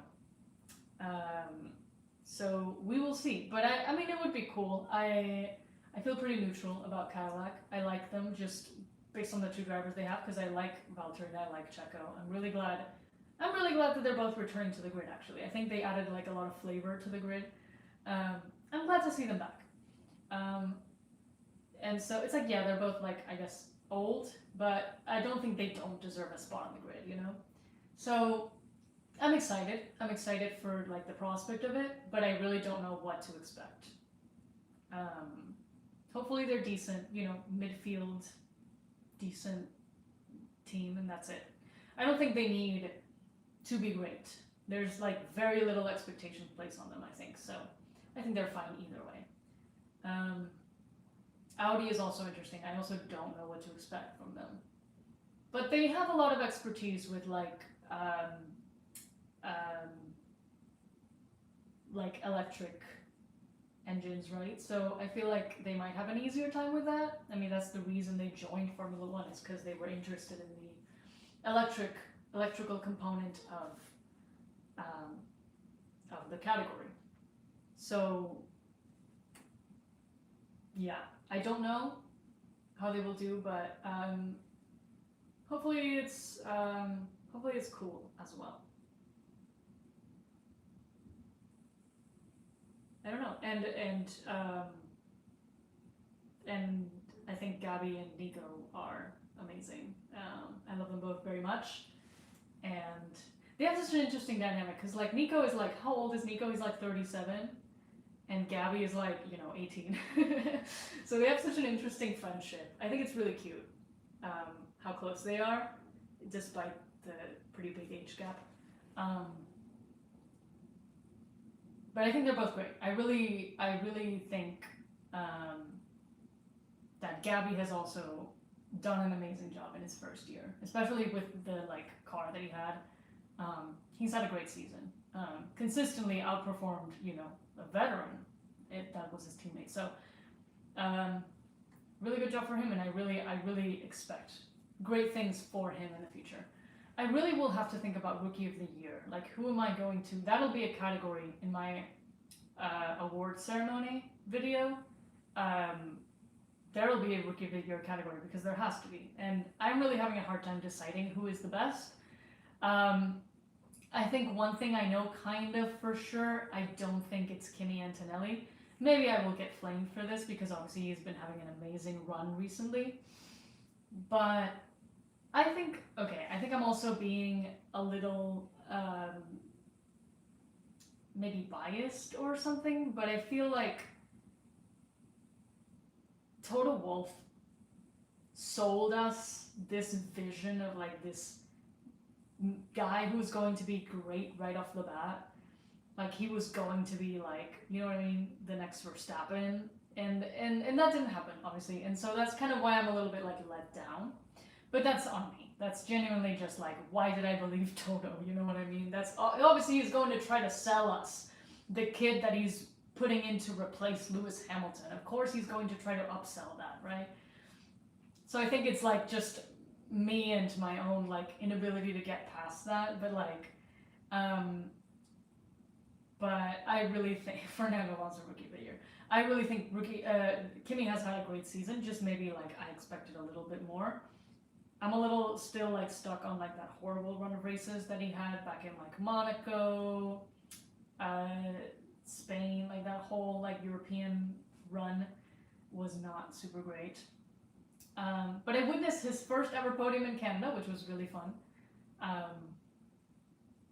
But yeah, I don't know. I feel like Loki I expected a little better from titanium dioxide. Yeah, I expected a little better from Kimi Loki. But I do think like he's on his way. I don't think he's had a bad season either. I think he will be really good in the future. And he's going to learn a lot from the incredible teammate that he has in George Russell. So,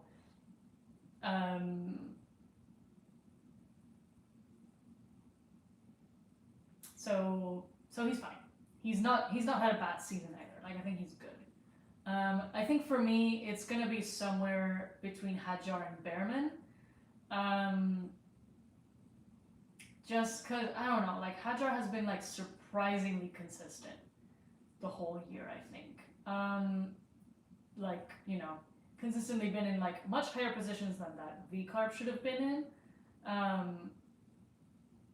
And I mean, he got the Red Bull promotion, demotion, right? So that's something that speaks for him as well. That the team thought he's doing a very good job. And then, you know, Bortoleto consistently outscoring a very veteran driver.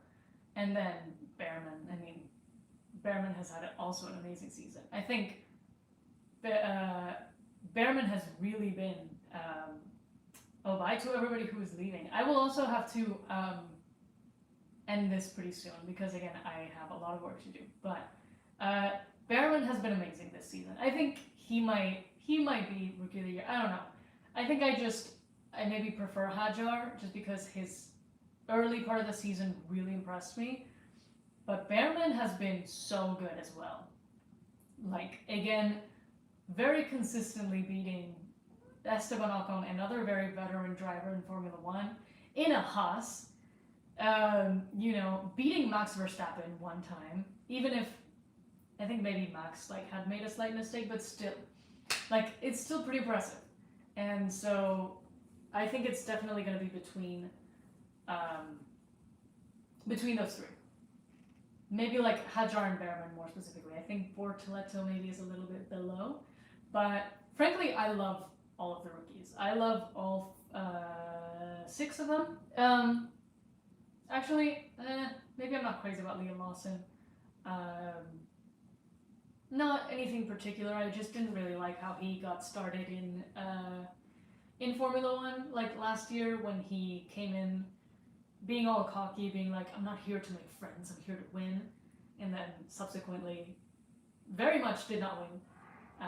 And then also how he treated Checo Perez was not very nice. But that's just on me. Again, that's just me holding a little grudge. But his performance has been fine, honestly, this year. Like maybe nothing impressive, but fine. I don't think he has not earned his seat in V-Carb. But yeah, like I think it's just like I didn't personally like his attitude when he hasn't like demonstrated the results. Like of course Max is also not here to make friends or whatever. Like it's the same attitude. But there's just something about like coming off as like so cocky when you don't have the results to back it. But again, that was just me in the moment, I think. I'm just holding a little bit of a grudge. I think it's more also like his little like beef with Checo was very like unwarranted. I don't know. But he's had a fine season. Like I don't think he's not deserving of a seat or anything. I think he's fine. He's just not my personal favorite. But I think I just didn't like that at the time and I haven't been able to get past that. But it's not objectively that bad that he did these things. It's just like in the moment I was kind of like, I don't like that. But whatever. I think he's fine. And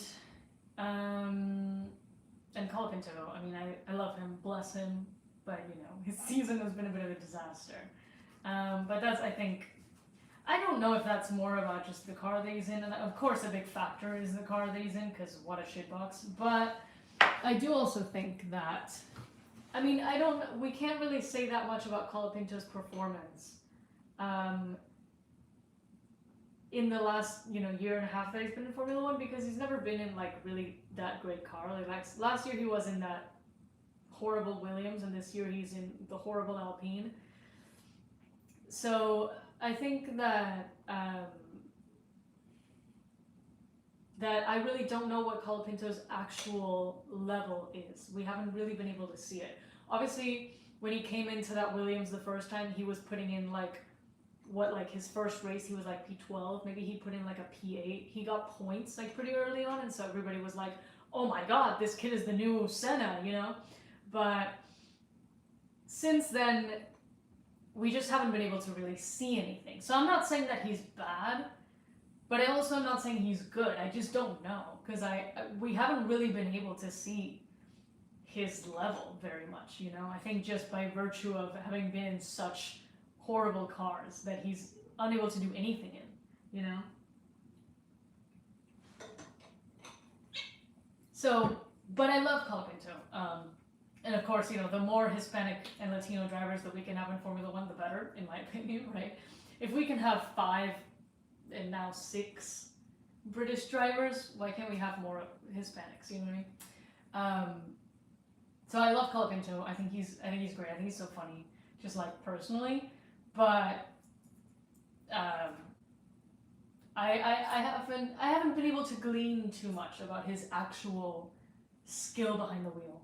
So I'm looking forward for the Alpine to be a little bit better, like be competitive in the slightest, to see what he can actually do, you know what I mean? And how he can do against Gasly as well. I think Gasly is a very interesting benchmark of a pretty good driver to measure yourself against. So that'll be very interesting in the future. Yes, Argentina and Spain. Let's go. And now Mexico is coming back in. Yeah, it's great. We need more Hispanics. We need more Latinos. Brazil also, right, with DHABI. Bring them all in. This is wonderful. Let's see, what else?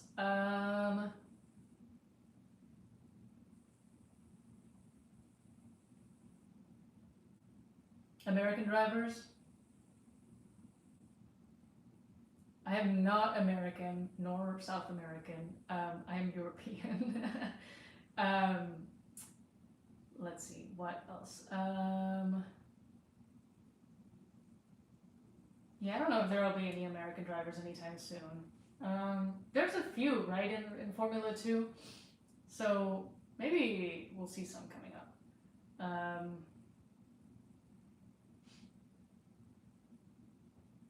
I will say, I'm very, well, okay, let's talk about the Red Bull situation a little bit, because I realized that we haven't really talked about, we've talked about Hadjar. We haven't talked about Lindblad. Hot take, I love Lindblad. I love him very much. Again, this makes me a little bit of a black sheep with the Spanish crowd, because of course he was teammates with Pepe Martí, and I mean, I love Pepe Martí, God bless him. I wish him all the best in Formula E, I really, really do. But I love Lindblad.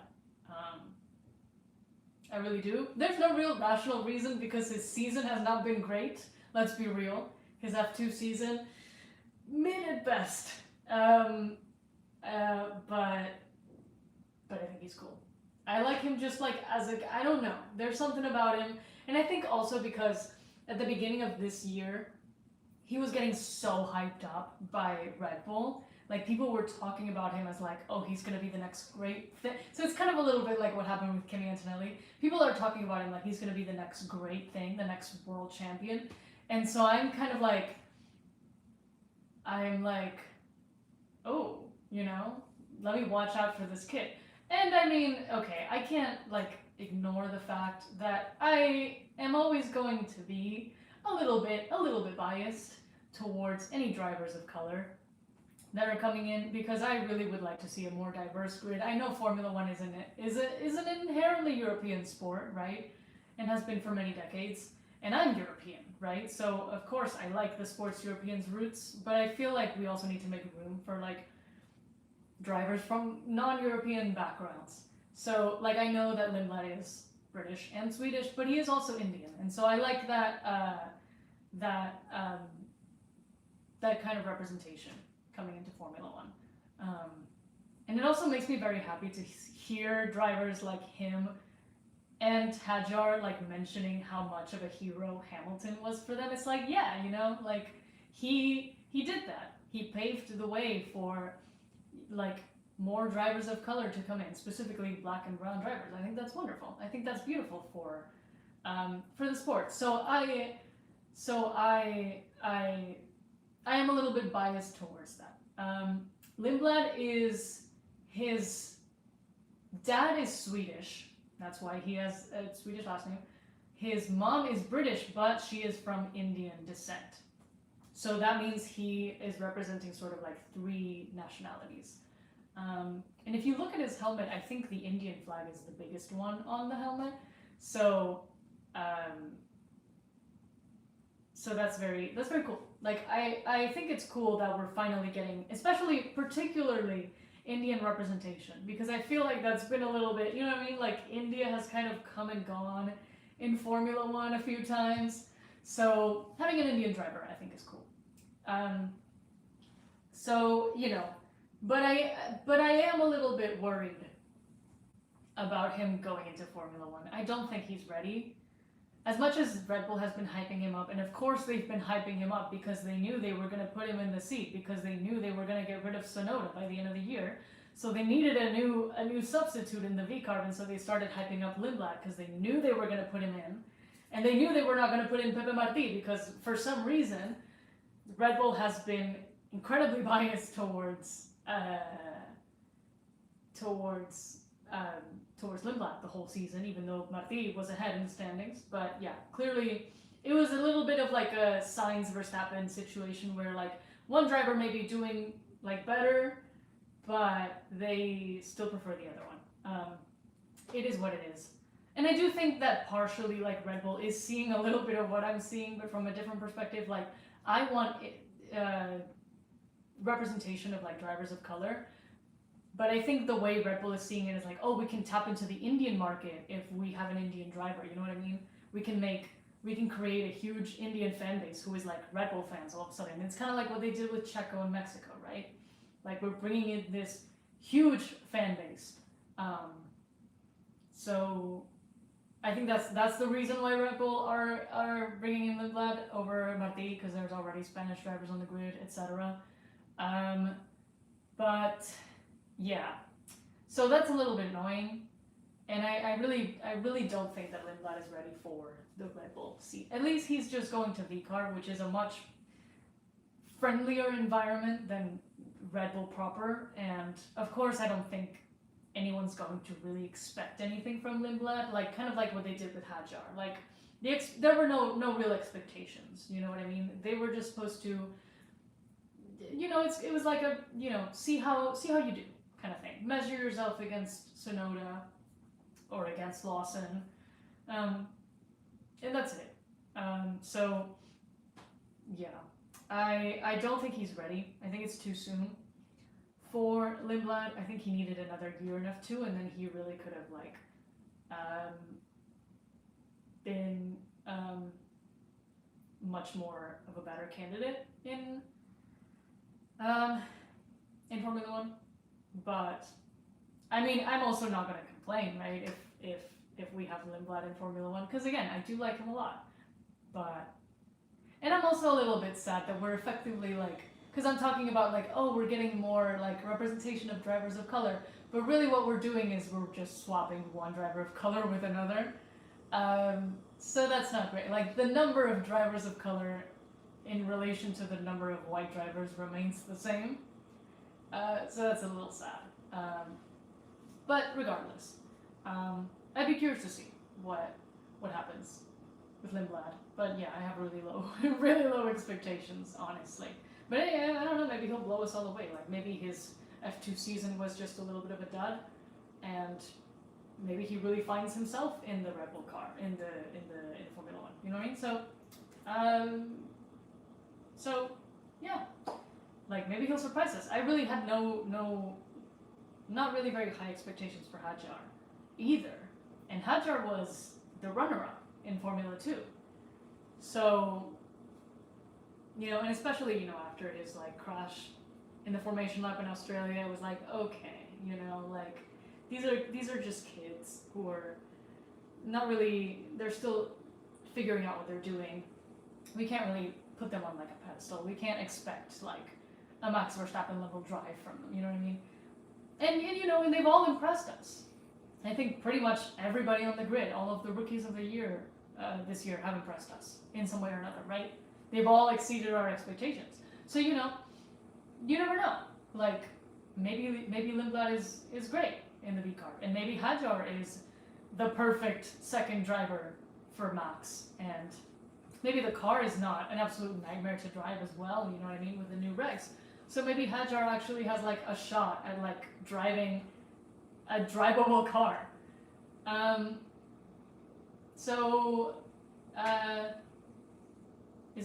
Hadjar is going to Red Bull. That's what I'm saying. It's like, hopefully both Hadjar and Lindblad have good seasons next year. Because, you know, like this year, the expectations on Hadjar, I think, were low, but he surpassed them. So, hopefully the same is true for Lindblad. I think I'm getting a little, I don't know, I think I said that correctly. Exactly. To be fair, Max wasn't even Max until he was. That's right. It wasn't his first season in Formula 1 like super underwhelming. Didn't he DNF in his first ever race? Like, you know what I mean?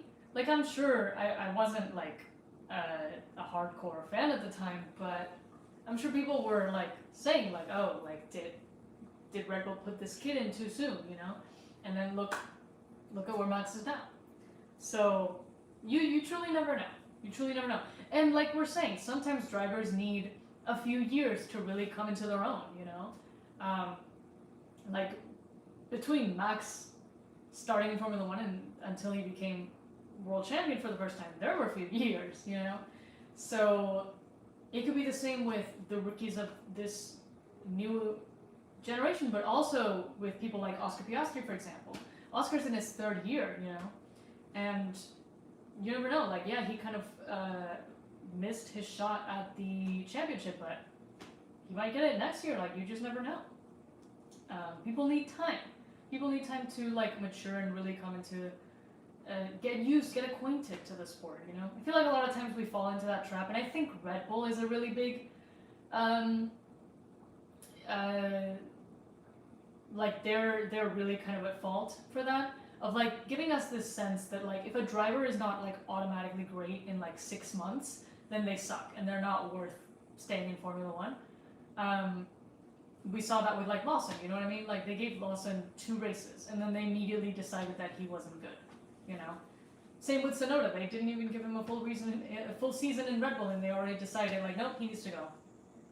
Like, okay, you know? So I think that they're really pushing that idea of like a driver needs to be good immediately right out of the gate or else they're not good. And Jack Doohan, they absolutely got rid of Jack Doohan after 6 races. Like that's great, like they're giving up on drivers so fast. Teams nowadays, and it's just like, no, you need to let them like mature and get used to the car. Like the jump from F2 to F1 is huge. People maybe don't realize this. But the jump from F2 to F1 is bigger than the jump from F3 to F2 or F4 to F3. Like, it's a really huge gap. So they need time. They need time to understand how things work. So yeah, I think that drivers definitely need at least a few years. So I don't know. I guess we will see. Again, it's very hard to predict things about next year because we don't know anything about what the cars are going to be like. So, or if the regulations will even go well at all. Like, yeah, we really don't know anything. Except that Alonso is going to win the 33rd and he's going to be world champion with Aston Martin. Okay.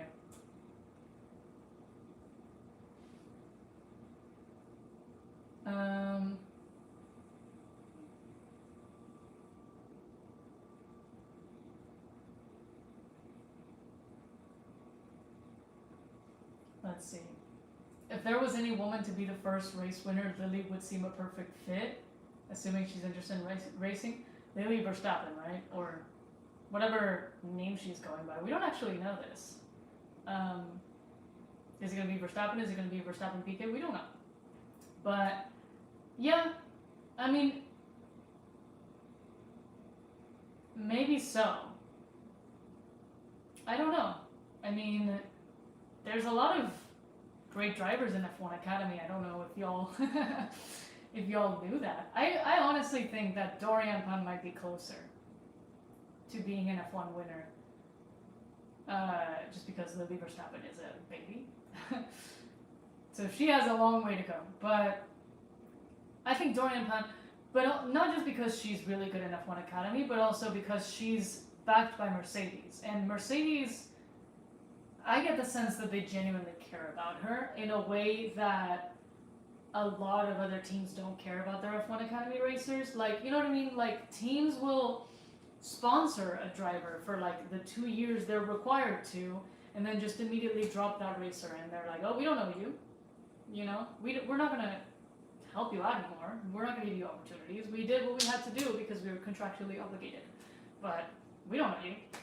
But I feel like Mercedes do genuinely care about Dorian. Maybe I'm wrong. But that's the impression that they give. Like, they include her in a lot of their, like, PR things. You know what I mean? Like, she really feels embedded as part of the team in a way that a lot of other drivers don't. Like, I've never, okay, I don't follow, like, the drivers' social media too much, but I've never seen Ferrari once post, like, Maivag. You know what I mean? Or Maivag next to Lewis and Charles. I've never seen that. Or next to Vasseur. I've never seen that. But I've seen so many photos of, like, Kimi, George, and Dorian, and Toto. You know what I mean? And Valtteri. Like, it really feels like it's a big family. I don't know. Maybe not. Maybe this is also just part of Mercedes' like corporate like marketing strategy to seem like, oh, look at us, we're so feminist. And also like because like, you know, Susie Wolf is involved in that as well, I'm sure. But it does seem like Dorian has a pretty good support network at that team. Same reason why, like, you know, a driver like Kimi Antonelli is going to be very well supported versus like, you know, Lindblad or Hadjar, who are coming into like these very like toxic teams, you know. At least now we have, you know, Mekis instead of Horner. I think that makes things a lot better, especially for Hadjar because he and Mekis have already worked together. But yeah, you know, we know that the environment at Red Bull is pretty toxic versus Mercedes, which is I think a lot more supportive and a lot more like professional in the way they manage these things. So I think Dorian definitely has a shot of making it to Formula One, or at least, you know, some of the higher like junior categories like F3, F2. Abby Pulling, yeah, the thing is Abby Pulling she was in Formula 3, right? But I think she dropped out, like she's not pursuing that track anymore. So I don't think that she's gonna be, that she's gonna really be in the mix anymore, sadly, because she was great. And then Leah Block, maybe. It's true that Leah Block is also seems like she's very supported at Williams as well. And, you know, Williams and Mercedes, I think, operate kind of similarly, especially, you know, now that James Vowles is at the team. So hopefully they don't do her dirty, you know. But I will say her Formula One season her F1 Academy season was not stellar. And I love her. I love Leah very much. But she did not shine quite as much, you know. Leah is leaving. Oh, she's going to rally. Okay. Yeah. Well, I mean, that's still good. It did seem like she was more interested in rally from what I could glean. So, yeah. Well, it's okay. We wish her all the best. What do you think of Aston and Fernando's chances this season? Oh boy, am I excited? Okay, am I excited to talk about this? Okay, we'll stop.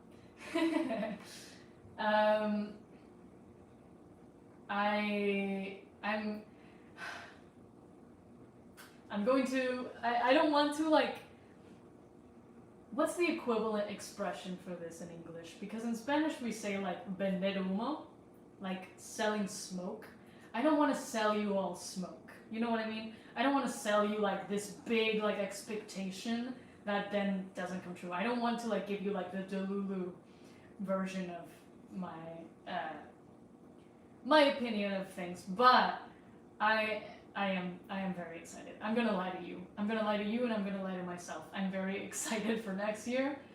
I think based on like how the team are talking about next year and how Nui is kind of talking about it and how Alonso is talking about it, it seems like there's a lot of hype. There's a lot of excitement at that team for the way things are going. Like I have not seen Alonso so excited in a while.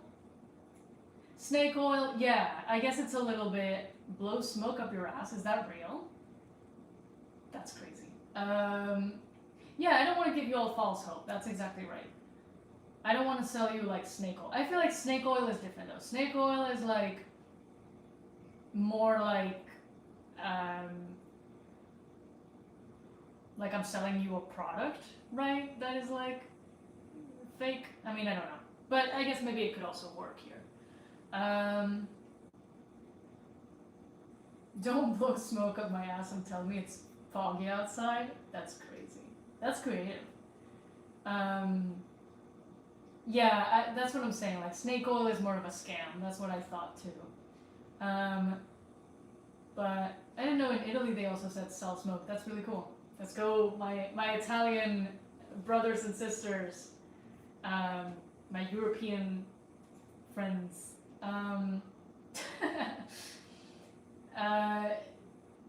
Yeah, I don't know. That's what I'm saying is like, yes, I am Spanish. I can't believe people don't know this. But yes, I am Spanish. So obviously I'm very excited about Formula One, or I'm very excited about Aston Martin and very excited about Alonso. And so that's what I'm saying. It's like, I don't want to give you all false hope, but I'm really excited. And I don't know. I mean, honestly, at the same time though, like knowing Alonso's luck, we may well have a situation where it's like, oh, suddenly Adrian Newey has somehow forgotten how to design a car, and you know, all of a sudden the car is garbage and Alonso DNFs every single race. Like knowing Alonso's luck, it could very well be that way. But it seems like it's sounding really, really good just based on how excited everybody seems at Aston. And I don't know. I really hope Adrian is doing his job. And I mean, the fact that he's, you know, been promoted to team principal and stuff, I feel like that to me feels like the team trust him, right? And they have hope in him doing great things. So, I mean, it could also just be that, like, Newey asked, you know, he's like, oh, if you really want me to make a good car, you're going to have to make me team principal. And Aston Martin just acquiesced. But yeah, El Plan is back. But it really seems like things are looking pretty good. In as much as we can really know, because we can't really know anything with like next year's regs, there's no way to know anything. But it seems like everybody's very optimistic. So, I don't know. I'm just gonna be Delulu and hope that we see Fernando at least back on the podiums. I'm not saying La 33 necessarily, or, you know, third championship. But at least some podiums, you know what I mean? Get back to like 2023 when he was like up there. I think that would be really beautiful.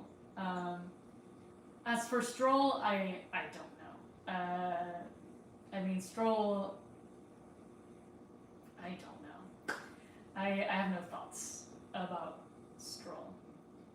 I don't know, because people, Stroll dominance made more fans. People have been saying that, like, you know, Stroll's days are counted, but I don't see a scenario where that's true. I mean, the team belongs to his dad, so he's never actually gonna leave unless he wants to. If they ever want to free up a seat at Aston Martin, it sure as hell is not gonna be Stroll's seat. You know what I mean? As much as that sucks. But, you know, I mean, if the Aston Martin really is good, then I mean I expect Stroll to be up there, you know, like,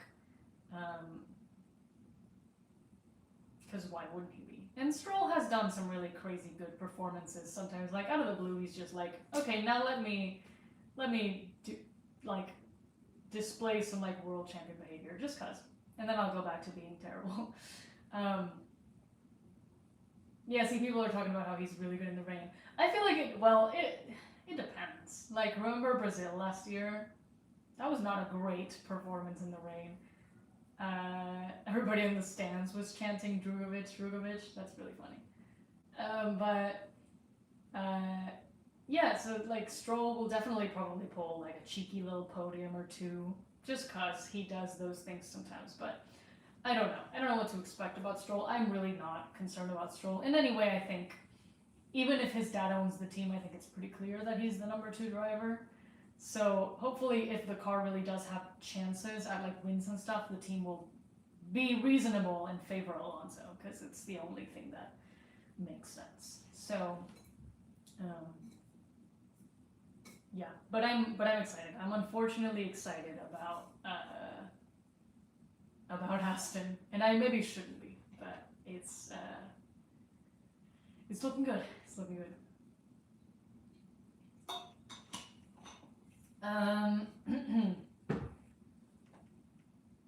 Anyways, I think I'm probably gonna have to end this pretty soon, because I really have to get back to work.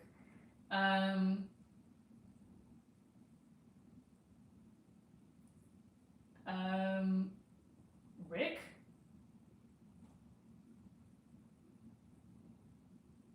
Why are we talking about Rick? Like Rick's F1 addiction?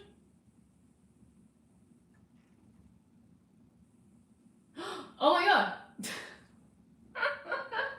You're here! Okay, that's crazy.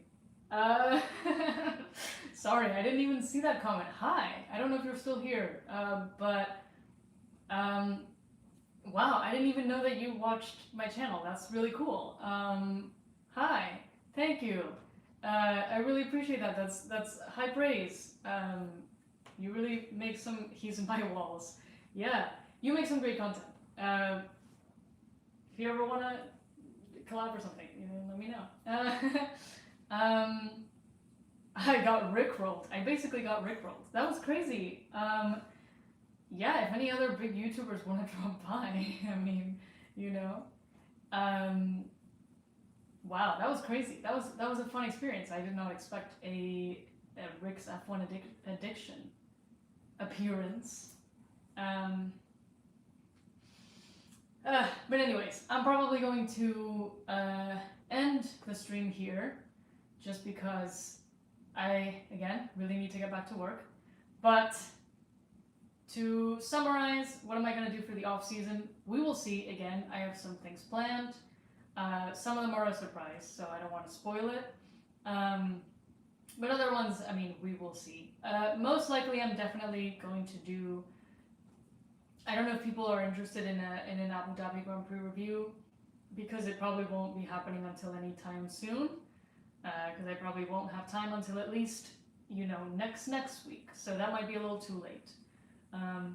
But I will, I am planning to do an awards show, an awards ceremony, which I think could be really fun, like if maybe we dress it up or something. And I'll probably put a post somewhere in the community tab, asking for ideas of what categories should we have awards for. That could be really fun, and just a good sort of overview of the season as well.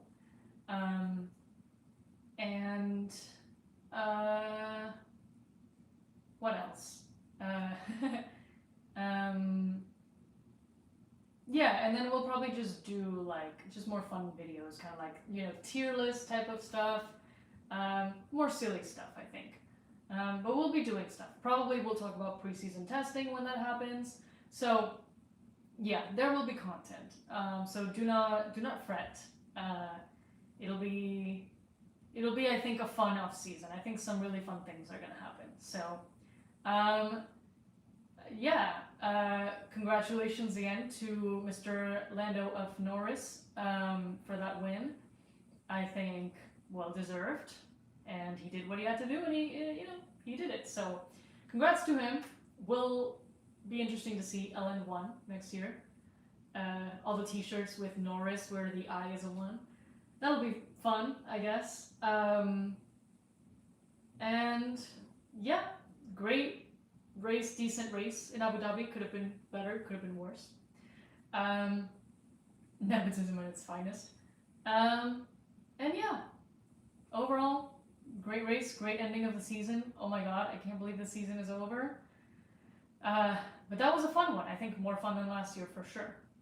So yeah, I think that concludes the race day cafe.